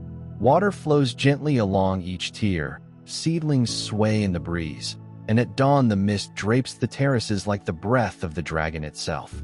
Each generation inherited not only the knowledge of cultivation, but the philosophy of harmony, that human labor could shape the earth without wounding it, that persistence and care could bend a harsh environment into a source of life. Walking among the terraces is an act of reverence. One sees the labor of countless hands, the meticulous stacking of stones, the careful sculpting of each ridge and channel. It is a landscape that feels alive, pulsing with the memory of those who toiled and those who learned from their toil. It is a monument to patience, a whisper of endurance across centuries. And like Nefertiti, it is a reminder that legacy is not only about monumental power, but about the quiet, persistent shaping of the world in ways both tangible and symbolic. These stories of queens and mountains converge in their lesson. Both Nefertiti and the dragon's backbone represent human aspiration stretching against the constraints of time, geography, and circumstance. One, a single individual reshaping culture and belief in a patriarchal world. The other, generations of people reshaping the land to sustain life. One immortalized in marble and memory, the other etched into stone and water, visible only to those willing to walk among the terraces and observe. Both stand as proof that endurance and creativity can defy the erosion of time, whether through art, story, or human labor. Nefertiti's life and disappearance, like the terraces, demand reflection. Her story is incomplete, fragmented, tantalizing. Her disappearance is part of her allure. She exists in the questions historians ask, in the debates over her co-regency, her influence over Tutankhamun, her final resting place. Her legacy is a puzzle, a challenge, a provocation. And as with the terraces, the beauty lies in persistence. The persistence to wonder, to seek, to imagine, and to remember. Her face, immortalized in limestone, meets us across the centuries with serenity and authority, a silent challenge. The terraces rise from the mountains, layer upon layer, carved with devotion and patience, a living puzzle of human ingenuity. Nefertiti and the dragon's backbone are mirrors in time. One human-made, both enduring beyond the simple measurement of days, years, and lifetimes. Both teach that immortality is not simply survival, but influence, memory, and the quiet defiance of the erasure of time. And so, when we speak her name, when we trace the contours of the terraces, when we gaze upon a bust in Berlin or walk among the rippling dragon-shaped fields, we are participating in a continuum. We are witnesses to what human hands, human vision, and human perseverance can accomplish. We are reminded that legacy is never just about monuments or tombs, but about the imprint left on human memory and imagination. Nefertiti may never have left a tomb. She may have vanished from public view. Tutankhamun may have inherited the throne, yet the story of the queen who dared to rule, who dared to embody the divine, remains vivid. The Longji terraces may not have a single face, yet the collective effort of generations carved mountains into sustenance and art. Both survive because someone cared, because someone shaped them, because someone remembered. And that, perhaps, is the truest form of immortality. Across time and geography, across stone, story, and water, Nefertiti and the dragon's backbone remind us that human endeavor, whether the quiet shaping of the earth or the bold reshaping of culture, carries resonance far beyond the limits of mortality. They endure because they were not only made to be seen, but to be remembered, to provoke wonder, and to whisper to those who come after, "We were here, we created, we persisted." In the end, immortality belongs to those whose influence reaches beyond the confines of their own lives. Nefertiti achieved it through presence, vision, and mystery. The terraces achieved it through labor, patience, and communion with the land. Both are testaments to what humans can accomplish when they refuse to be constrained, when they rise against inertia, when they shape the world around them with purpose. And both will endure, so long as humans continue to see, to wonder, and to remember. If the dragon's backbone were alive, it would pulse not with fire or flame, but with water. This is the lifeblood of the Longji rice terraces, flowing quietly down the mountain slopes without pumps or engines, tracing channels dug by hands hardened by centuries of toil. Rainwater and natural springs slip gently from high peaks into narrow ditches and earthen canals, descending terrace by terrace, pooling, flowing, and nourishing each plot with precision born of generations of observation and intuition. Gravity is the farmer's silent ally. Every inch, every channel, every stone gate has been placed to allow the water to move in rhythm with the mountain, ensuring that no plot suffers drought or flood. It is a choreography performed in silence. Guardians of the terraces walk along the ridges daily, inspecting the channels, adjusting the gates, listening to the sound of flowing water as if it were music. One wrong move, one miscalculation, and the harmony of the mountain is broken. Farming here is not merely labor. It is an art form, a dialogue with the mountain itself. The water mirrors the sky. In spring, flooded paddies become glass, reflecting clouds, sun, and even stars on clear nights. In summer, the paddies shimmer green, a living sea of rice stalks swaying in unison. In autumn, golden grain glistens like molten metal. In winter, snow and frost replace the water, and the dragon sleeps, waiting for spring to awaken it once more. The people of Longji measure time differently. Where the world counts seconds, minutes, and hours, they follow the rhythm of seasons, rainfall, frost, and thaw. The dragon lives in the pulses of the mountain, the first trickle of melted snow, the sound of returning frogs, the scent of wet soil. And when spring arrives, it begins not with flowers, but with water, breathing life into the waiting terraces, setting the rhythm for planting. Farmers, young and old, rise with the mist, walking barefoot along narrow ridges, carrying baskets balanced on their backs, straw hats shielding eyes from the early sun. Each rice seedling is transplanted by hand. The rhythm is almost sacred. Bend, press, plant, step, repeat. Children follow the adults, splashing in the shallow water, learning not from textbooks, but from living experience. Spacing, depth, and alignment are learned through touch and observation, passed down as living memory. Planting is ceremony as much as labor. Blessings are offered to mountain spirits, songs are sung, and elders scatter the first seedlings as offerings to ancestors. Every field planted is a covenant with the earth, a promise to sustain life for generations to come. As green shoots rise from the water, the terraces become more than farmland. They are symbols of hope, resilience, and continuity. Each seed is a prayer, each row a defiance against scarcity, each terrace a testament to patience. The mountain itself seems to breathe, and the human hand, guided by tradition and intuition, keeps pace with its rhythm. This is a landscape alive not because of technology, but because of devotion, knowledge, and unbroken generations. Nestled within the terraces are the villages, Pinyin, Dazai, Jinking. Each settlement clings to the mountainside like a memory, a testament to human adaptation. Timber homes on stilts rise from the slopes, their dark rooftops echoing the lines of the terraces below, appearing like lanterns floating on waves of green. Life here is communal and slow. Meals cooked over wood fires, smoke rising into the cool mountain air, the scent of rice, bamboo, and wine blending with the forest. Families live together across generations, sharing labor, stories, and rituals. The Yao people, instantly recognizable by the women's long black hair coiled into intricate designs atop their heads, preserve traditions that stretch back centuries. Some let their hair fall like silk waterfalls when bathing in the river, a gesture of grace and myth. Clothing is hand-woven, dyed in deep indigo, looms creak in quiet rooms, and songs echo through bamboo forests during festivals.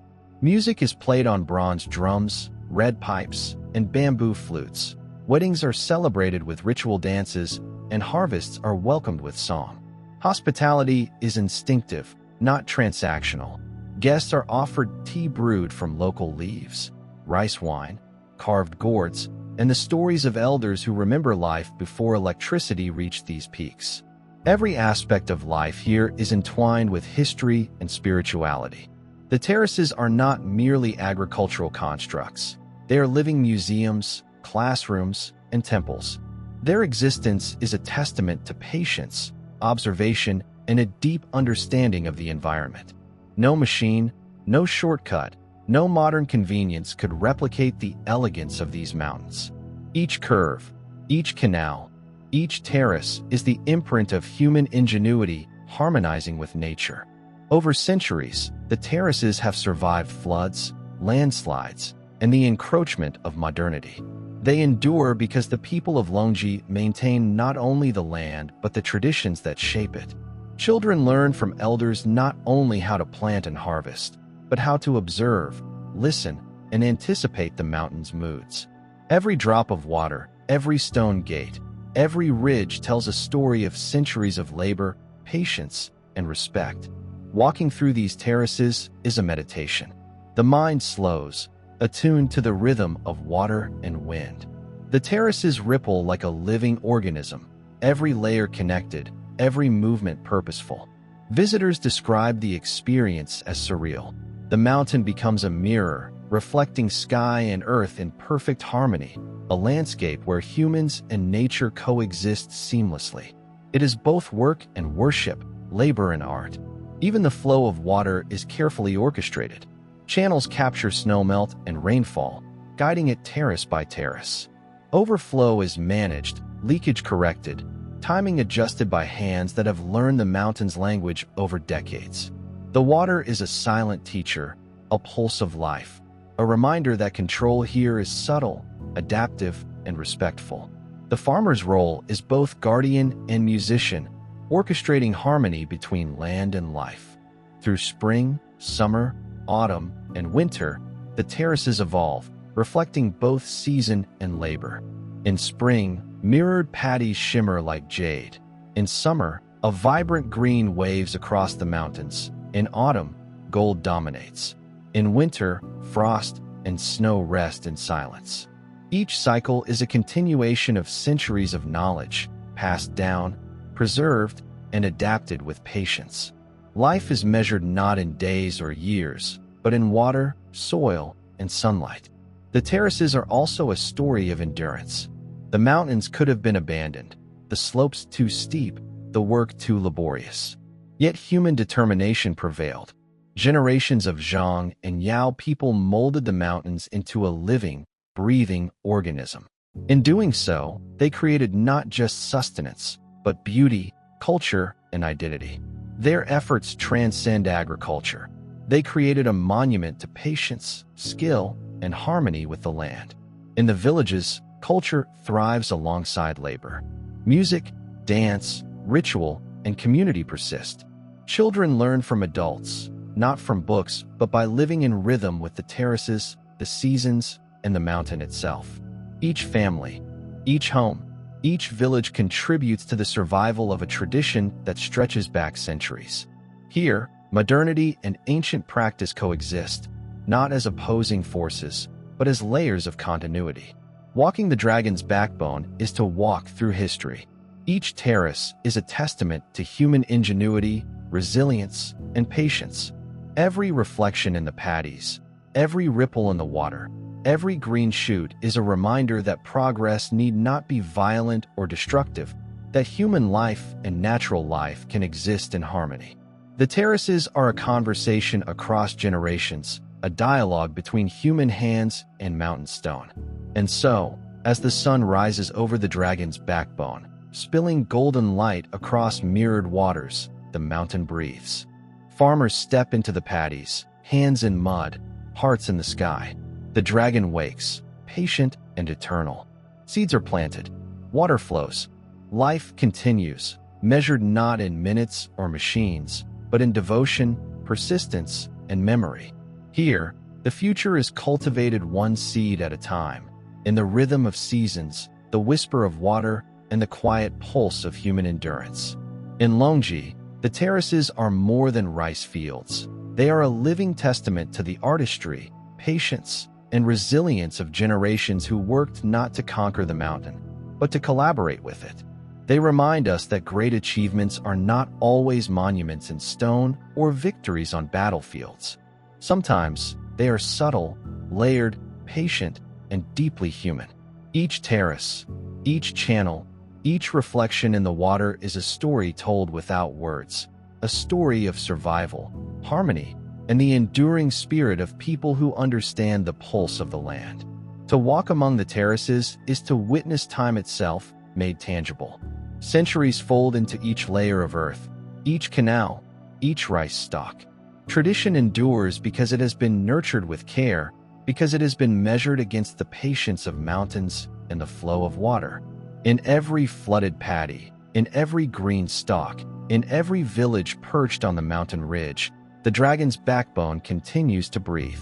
Its heartbeat is the rhythm of life, cultivated over generations, a testament to the extraordinary capacity of humans to harmonize with the world around them. And so the dragon sleeps and wakes, flows and rests, endures and thrives, not as a myth, not as legend, but as a living, breathing testament to what human hands, patience, and persistence can achieve. The dragon's backbone endures, not because it resists time, but because it bends with it.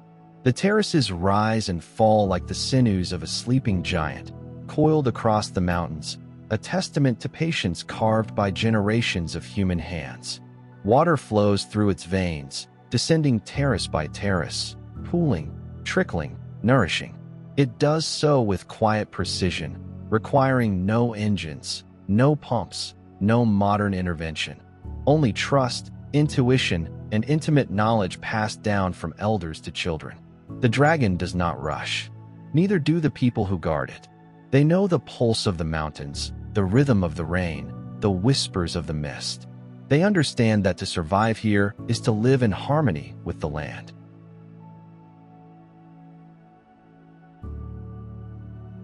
Tourists now climb the paths and ridges, cameras in hand, smartphones capturing every angle.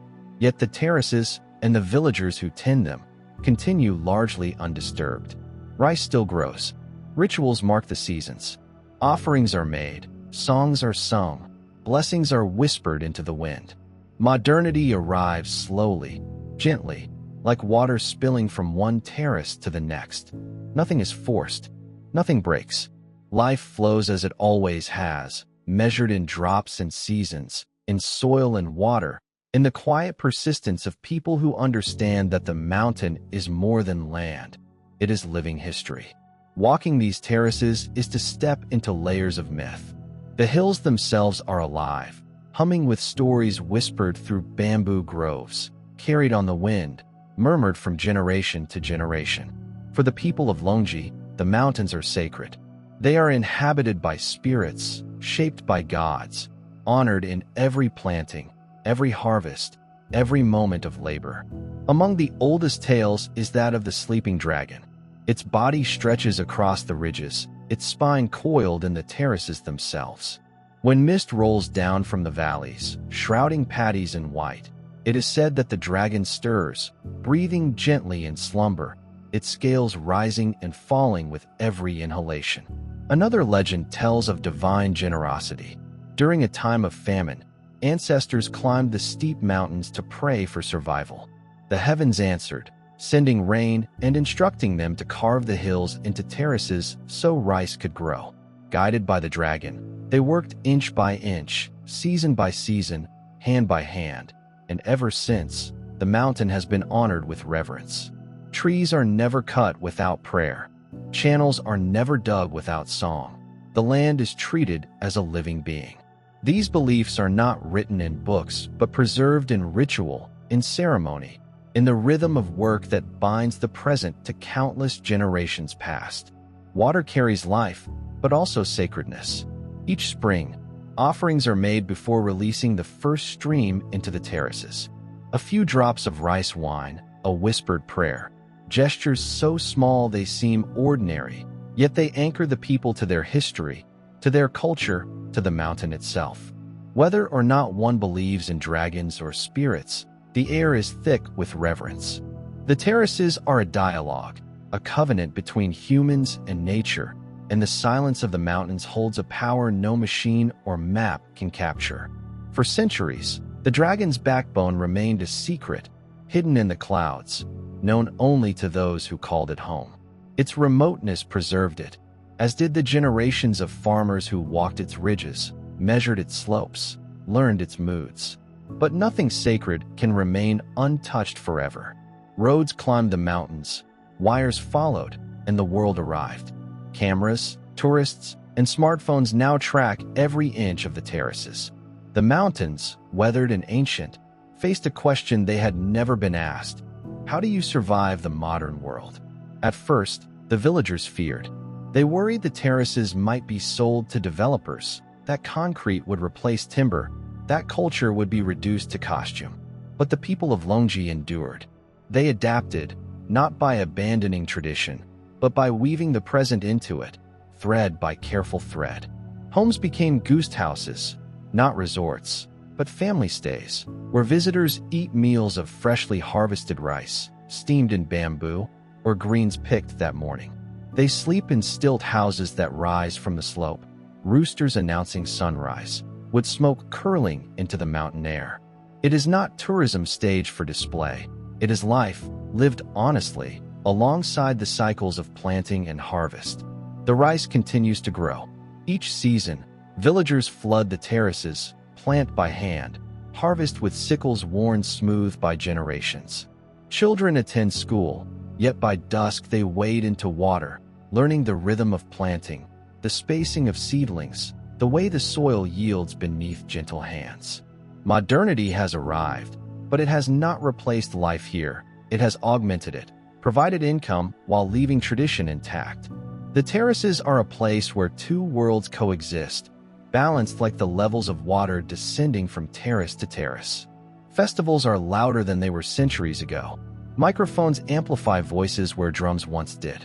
Signs in Mandarin and English mark sacred springs and paths. Yet the essence remains.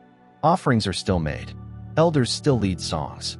The terraces do not resist change. They absorb it, integrating each new influence while remaining true to their own rhythm.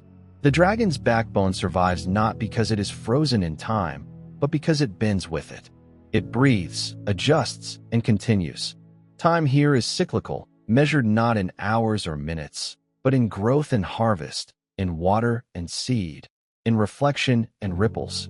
Spring arrives first as a mirror, paddies flooded, water reflecting the sky like silver glass. Clouds drift not just above but below your feet, the terraces themselves acting as mirrors of the heavens. The mountain comes alive. Life stirs beneath the surface. Summer follows, green shoots rising tall and straight, carpeting the hills in vibrant emerald. The terraces look like ribbons of silk cascading down the mountainside. Frogs call, water flows, farmers labor from dawn until dusk, their conical hats bobbing like sails on a jade sea. Autumn transforms the terraces. The rice matures, golden and heavy, catching sunlight and wind. Villages erupt in song and celebration. Sticky rice is prepared, families gather, drums echo through the hills, and the dragon, fully awake, offers its bounty. Winter is a quiet interlude. Water drains from the terraces, snow or frost dusting the steps like powdered lace. The dragon sleeps, resting until the next awakening.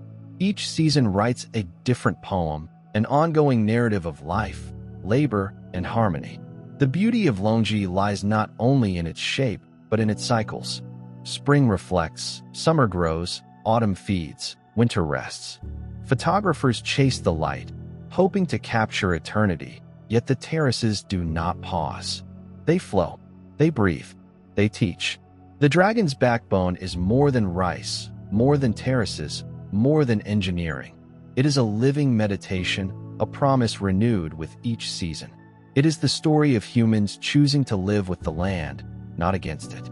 The ancestors of Longji could have chosen the valleys, the flatlands, the easy paths. But they stayed on the slopes, listening to the stone, learning the pulse of water, studying the mountain. They made the impossible ordinary. Each curve, each terrace, each stone wall carries a lesson, not only about agriculture, but about patience, legacy, and respect. These terraces were not built in decades. They were built over centuries, layer by layer, hands guiding, hearts observing, knowledge passed quietly from one generation to the next. Yet nothing about Longji is static. The terraces are alive. They shift with weather, bend to the needs of the people, respond to the patterns of the world. Every rainfall, every frost, every gust of wind shapes them.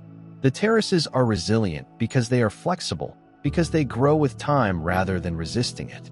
The dragon's backbone teaches a philosophy of life. Endurance is not rigidity, and strength lies in adaptation.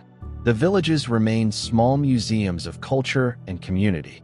Houses built of timber and bamboo rise on stilts, echoing the curves of the terraces. Children run along ridges, elders share stories, music floats across valleys, the sound of bronze drums mixing with birdsong and water. Festivals mark planting and harvest, marriages and births, songs and offerings keeping tradition alive. The terraces are a place where heritage is not preserved for display, but lived in every action. Tourists arrive and depart, yet the rhythm of life persists. Rice remains the heartbeat, water the lifeblood, mountains the guardians. The dragon's backbone does not resist change.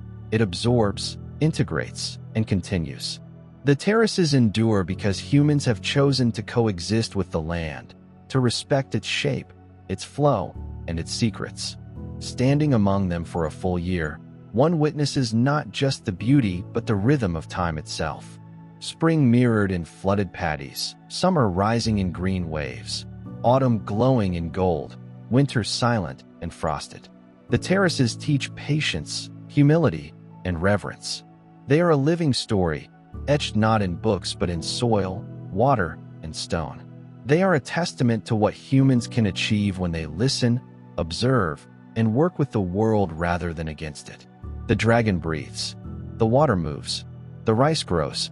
Life continues, measured in seasons, in drops, in quiet persistence. Each curve, each terrace, each canal is a vow, a promise passed from generation to generation. It is a story of what happens when humans live with patience, with care, with harmony. Longji is not merely a marvel of engineering or agriculture. It is a testament to endurance, adaptation, and the quiet power of working with time. The terraces, like the dragon they mirror, continue to turn, season after season, century after century. They do not roar, they do not burn, yet they endure. They evolve, they breathe, they live. And in that living, they teach the world a profound lesson. Beauty, patience, and resilience are inseparable from one another, and the human hand, guided by wisdom and reverence, can transform the impossible into the ordinary, eternal, and sublime. They were never rigid. The terraces of Longji, the mountains of the dragon's backbone, the civilizations of the Nile, they all bend, adapt, endure.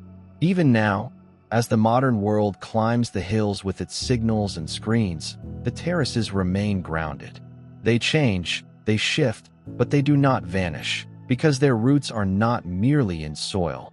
They are in story, in ritual, in the enduring act of planting a seed and trusting the sky to walk with it. Time moves differently here. History accumulates in layers, sedimented like soil in terraces or silt in the Nile. The dragon's backbone is not just a mountain. It is a living contract between humans and earth, signed with sweat and sun, renewed with every harvest. It reminds us that progress does not always roar. Sometimes it murmurs. Like a stream slipping over stone, greatness can be subtle, persistent, flowing quietly across centuries. Perhaps that is why these landscapes, these monuments of labor and belief, speak to so many. Farmers, travelers, dreamers, because they echo a truth we nearly forgot.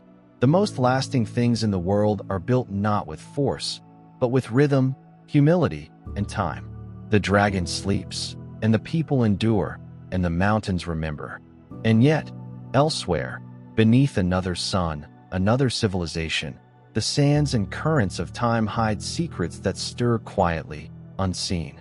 Most visitors to Giza lift their eyes to the pyramids and the gaze of the Sphinx, awed by their monumental presence, unaware that beneath their feet, the Nile whispers hints of forgotten stories. In the quiet shallows near the ancient village of Abu Rosh, a strange, shadowed tale waits. Here lies a shape that has evaded notice, submerged beneath waterlogged silt, hidden from the tourist trail, but persistent in memory. An underwater sphinx, the possibility of a civilization older than anything we thought we knew. Local fishermen have whispered about it for generations. They speak of a smooth-backed form, symmetrical too perfectly to be entirely natural. Its body, feline and leonine, emerges from mud and sediment when the Nile recedes during rare droughts. The curves, the proportions, the faint suggestion of a carved face, all defy coincidence. For decades, the shape has appeared only fleetingly, obscured by floodwaters and silt, seemingly suspended in a liminal space between myth and reality. Explorers who have ventured into these waters describe a sensation difficult to articulate.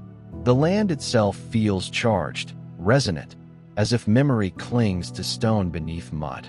Sonar scans have revealed geometric outlines, rectangular formations, and linear patterns too precise to be random. Yet no official excavation has been sanctioned. The site remains untouched, a quiet enigma at the edge of recorded history. And if the submerged Sphinx could speak, what might it say about the world that once was? What civilizations, now forgotten, might it testify to? The legend of the underwater Sphinx emerged into global curiosity in the 1980s, when independent researchers and divers began publishing accounts of a massive, lion-bodied figure partially submerged near Giza. Grainy photographs and anecdotal reports could neither confirm nor deny its existence, yet they ignited fascination and speculation.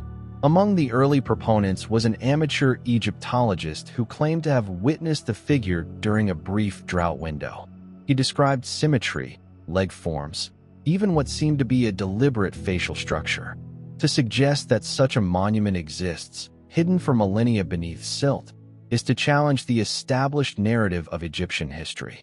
Egyptology rests upon structure, chronology, and evidence. The Great Sphinx, it is widely agreed, was constructed around 2500 BCE during the reign of Pharaoh Khafre. To assert that another Sphinx, partially submerged and perhaps predating this one, exists would require rewriting the timeline of civilization itself. Scholars reacted with caution, skepticism, and sometimes disdain. Without peer-reviewed excavation, carbon dating, or stratigraphic studies, the claims could not enter mainstream acceptance. Many dismissed it as a natural limestone formation shaped by water, an illusion born of human imagination and wishful thinking. Yet the photographs persisted. Sonar readings and aerial surveys hinted at deliberate placement, geometric alignment, and proportion. Patterns suggested intent, straight lines, right angles, symmetry of massive stone blocks arranged with knowledge. Some theorists, writers, and documentary filmmakers speculated wildly. Perhaps this Sphinx is a relic of a lost civilization, predating dynastic Egypt, a culture erased by the Sahara's drying, swallowed by floods, or forgotten by time. Some hinted at Atlantean connections, others at precursors to the pharaohs, communities that might have communicated knowledge to the architects of Giza centuries later. The debate remains unresolved. No official dig has taken place. No museum has claimed the Sphinx. It remains in its liminal state, partially buried in mud, waiting, silent, patient. Yet the possibility alone has profound implications. If it predates the pyramids, then our understanding of Egyptian civilization must stretch farther into prehistory. The Sahara, long considered a desert wasteland until relatively recent dynastic settlements, was once green, fertile, watered by rivers that flowed differently than they do today. Could the underwater Sphinx be a monument of that lost, lush world, carved when the Nile roamed wider and the Sahara was a savanna? Geological studies hint at this possibility. Dr. Robert Schoch, studying the weathering of the Great Sphinx, proposed that its enclosure had been eroded not by wind and sand alone, but by heavy, sustained rainfall, evidence of a climate more humid than Egypt has seen since at least 7000 BCE. If rainfall shaped the Sphinx over millennia, might water also conceal an older, submerged sibling, hidden beneath seasonal floods, clay-rich soil, and shifting river courses? The site near Abu Rosh lies in a basin geologically active, where ancient water tables rose and fell, depositing thick layers of silt and clay. Erosion marks, smooth and rounded, suggest prolonged exposure to running water rather than wind. Sonar scans hint at foundations, linear stone placements, possible carved surfaces. Certain blocks appear intentionally squared, corners defined. Lion-like haunches and shoulders emerge when waters recede, their geometry defying purely natural explanation. Critics of the underwater Sphinx argue convincingly that the human brain sees patterns where none exist. Water erosion can mimic design. Limestone fractures in predictable ways under prolonged flood stress. And yet, the combination of features, the positioning, proportion, curvature, and apparent alignment with celestial markers, invites more questions than simple dismissal allows. Consider the wider context. The Sahara underwent dramatic changes in the millennia preceding dynastic Egypt. Wet periods gave way to aridness, river courses shifted, and entire communities may have risen and fallen with little to no surviving record.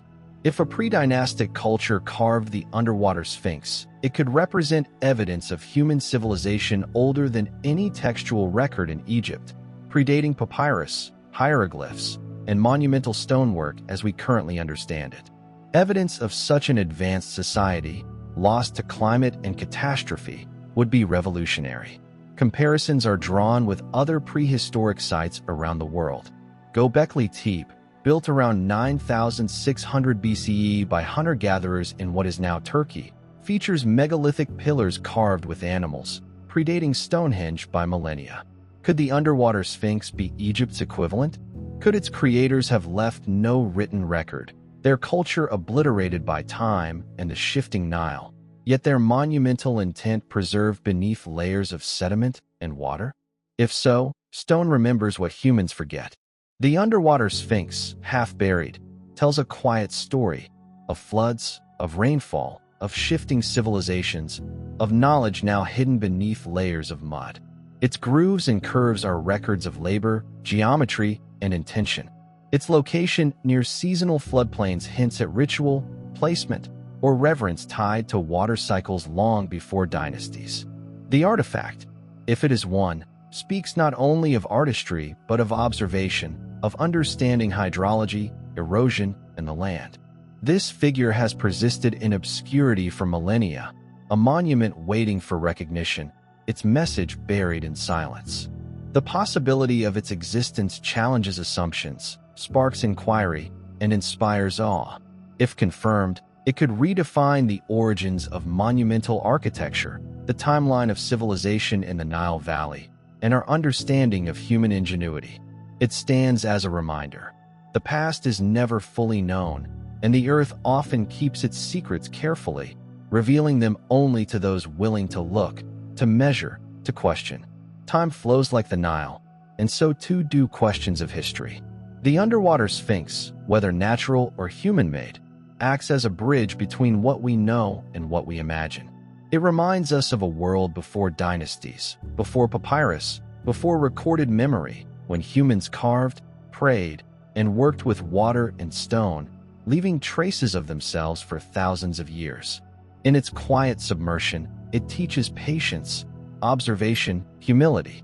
Every silt-covered line, every curve emerging from the mud, every sonar-detected rectangle, is a call to remember. The past is vast, layered, and sometimes hidden beneath floodwaters. Egypt's story may be far older than textbooks claim, and the Nile itself may be keeping secrets too vast for the human mind to grasp in one lifetime. The underwater Sphinx sleeps, and yet, even in silence, it whispers, "The world is older than we think." Civilizations rise and fall, rivers change course, deserts swallow memory, but stone endures. Human hands left a mark that water could not erase. The lion waits beneath the mud, patiently, enduring. And when the world is ready, perhaps we too will be ready to listen. The stone lies there, beneath layers of Nile silt and time, heavily worn but not without purpose. Its contours are deliberate, carved in lines that trace the flowing pattern of the monument itself. Nature has weathered it, yes, but in a way that accentuates its geometry rather than erasing it. Water follows the curves, sediments accumulate in pockets, and the monument seems to resist randomness, holding an imprint of deliberate intent. Around it, layers of mud and clay reveal an ancient environment. Early Holocene Egypt, when the land was green, fertile, and shaped by floods, not deserts. It was a world of rivers, lakes, and seasonal deluges, when humanity's imprint on the land was subtle, intimate, and attuned to natural rhythms. If a monument had indeed been carved in that era, it could have endured centuries before being swallowed by mud, forgotten by migrating populations, buried under shifting currents of the Nile, until today, when whispers and sightings occasionally surface. Skeptics argue the submerged shape is mere coincidence, a natural formation teased into myth by the hopeful eyes of fishermen and divers. But water does not form symmetry. It does not carve precise pores, it does not align foundations, and it does not echo the geometric sophistication of the Great Sphinx just a few miles away.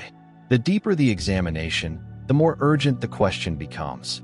If water has erased this monument from view, what else has it claimed? And more hauntingly, how much history remains hidden beneath the Nile's restless flow?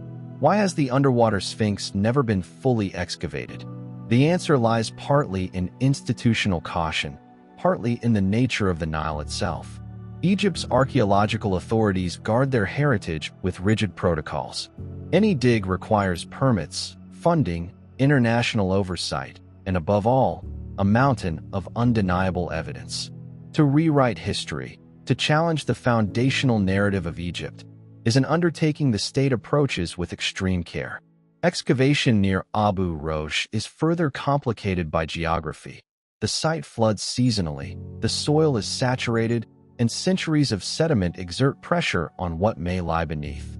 Draining the site, protecting ecosystems, and stabilizing structures would require years, possibly decades, of planning and work. Political considerations add further complexity. The discovery of a pre-dynastic monument with Sphinx-like characteristics could disrupt the accepted timeline of Egyptian civilization, undermining centuries of historiography and affecting national pride.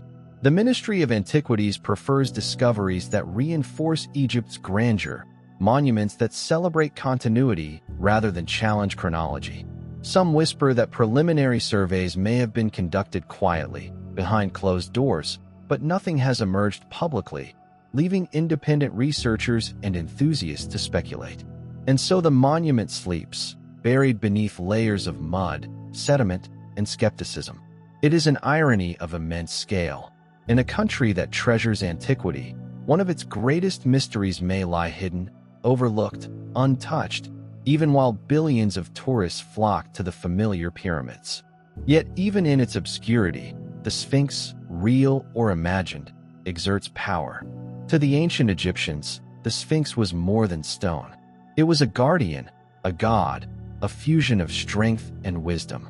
The Great Sphinx at Giza, standing 66 feet tall, has watched over the plateau for over 4,000 years, guarding tombs, marking horizons, and holding silent vigil over history. Its exact origins remain debated, its face eroded by centuries of wind and sand, yet imbued with symbolic authority. Now imagine a second Sphinx, hidden, submerged, possibly older than the first, lying just miles away beneath the Nile's current. Such a discovery would challenge the foundations of Egyptology. No known text or papyrus speaks of twin sphinxes at Giza, though symmetry is a recurring motif in Egyptian design. Twin statues, twin obelisks, twin lion avenues. Could this underwater figure be a prototype, a pre-dynastic model that inspired the later Sphinx? If so, it suggests a civilization whose myths, knowledge, and artistry predated writing, architecture, and dynastic rule. The purpose of this monument could be ritualistic, astronomical, or commemorative, marking events lost to memory, floods now erased by sediment. The lion itself was a symbol of cosmic significance. Lions represented the horizon, the gate of dawn and dusk, the eternal rebirth of the sun.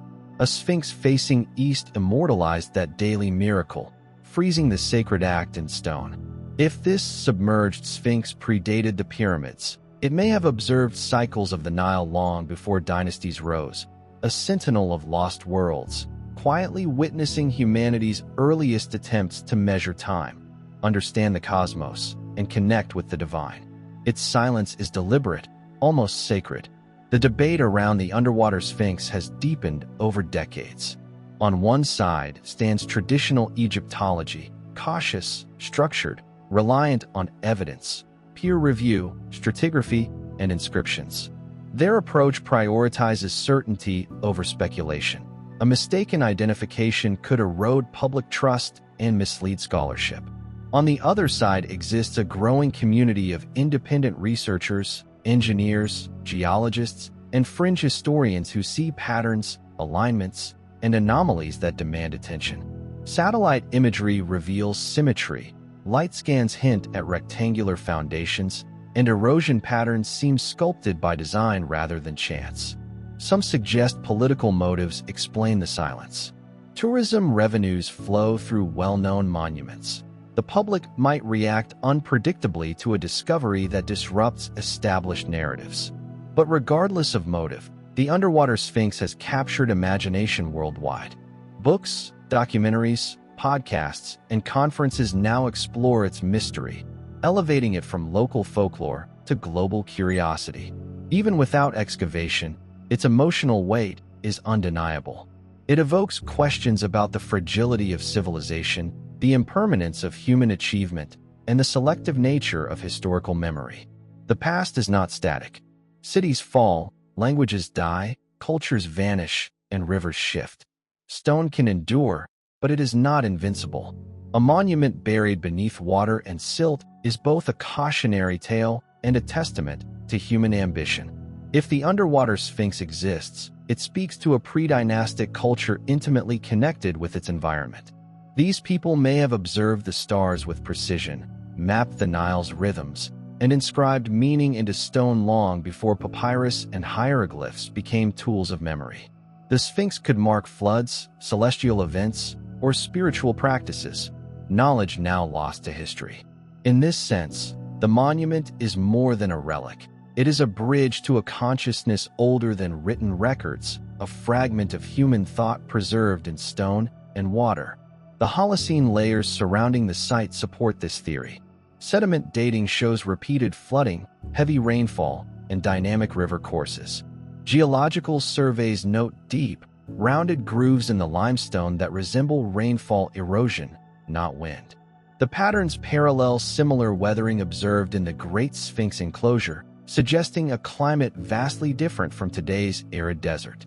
If ancient rainfall carved the original Sphinx, it is plausible that a sibling monument might have been submerged as waters shifted and sediment accumulated.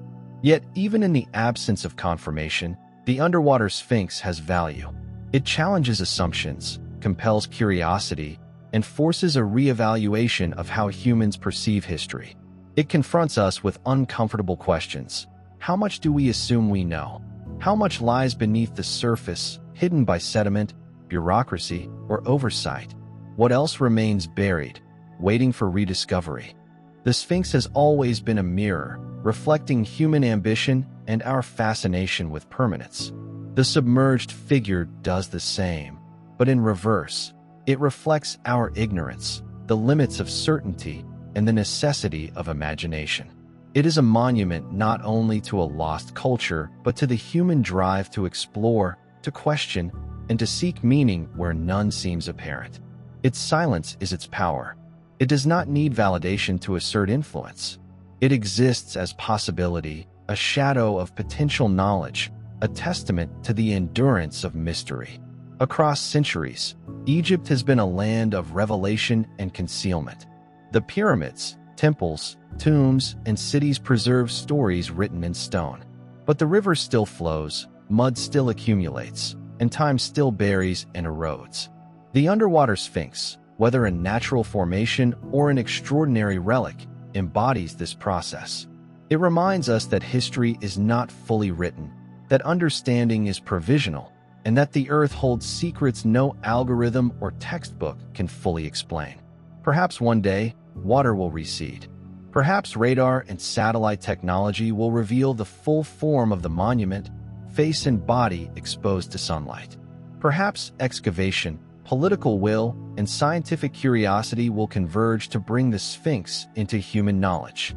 Or perhaps it will remain submerged, a whisper in the mud, a story passed from generation to generation, never fully verified, never fully disproven. Its power lies not in certainty, but in possibility. It reminds us that even in a land as studied and cataloged as Egypt, the past is alive, dynamic, and hidden just beneath the surface. It teaches patience, humility, and respect for what we do not yet know. In the murky water, in the sediment, in the quiet, the Sphinx endures, watching, waiting, provoking, inspiring.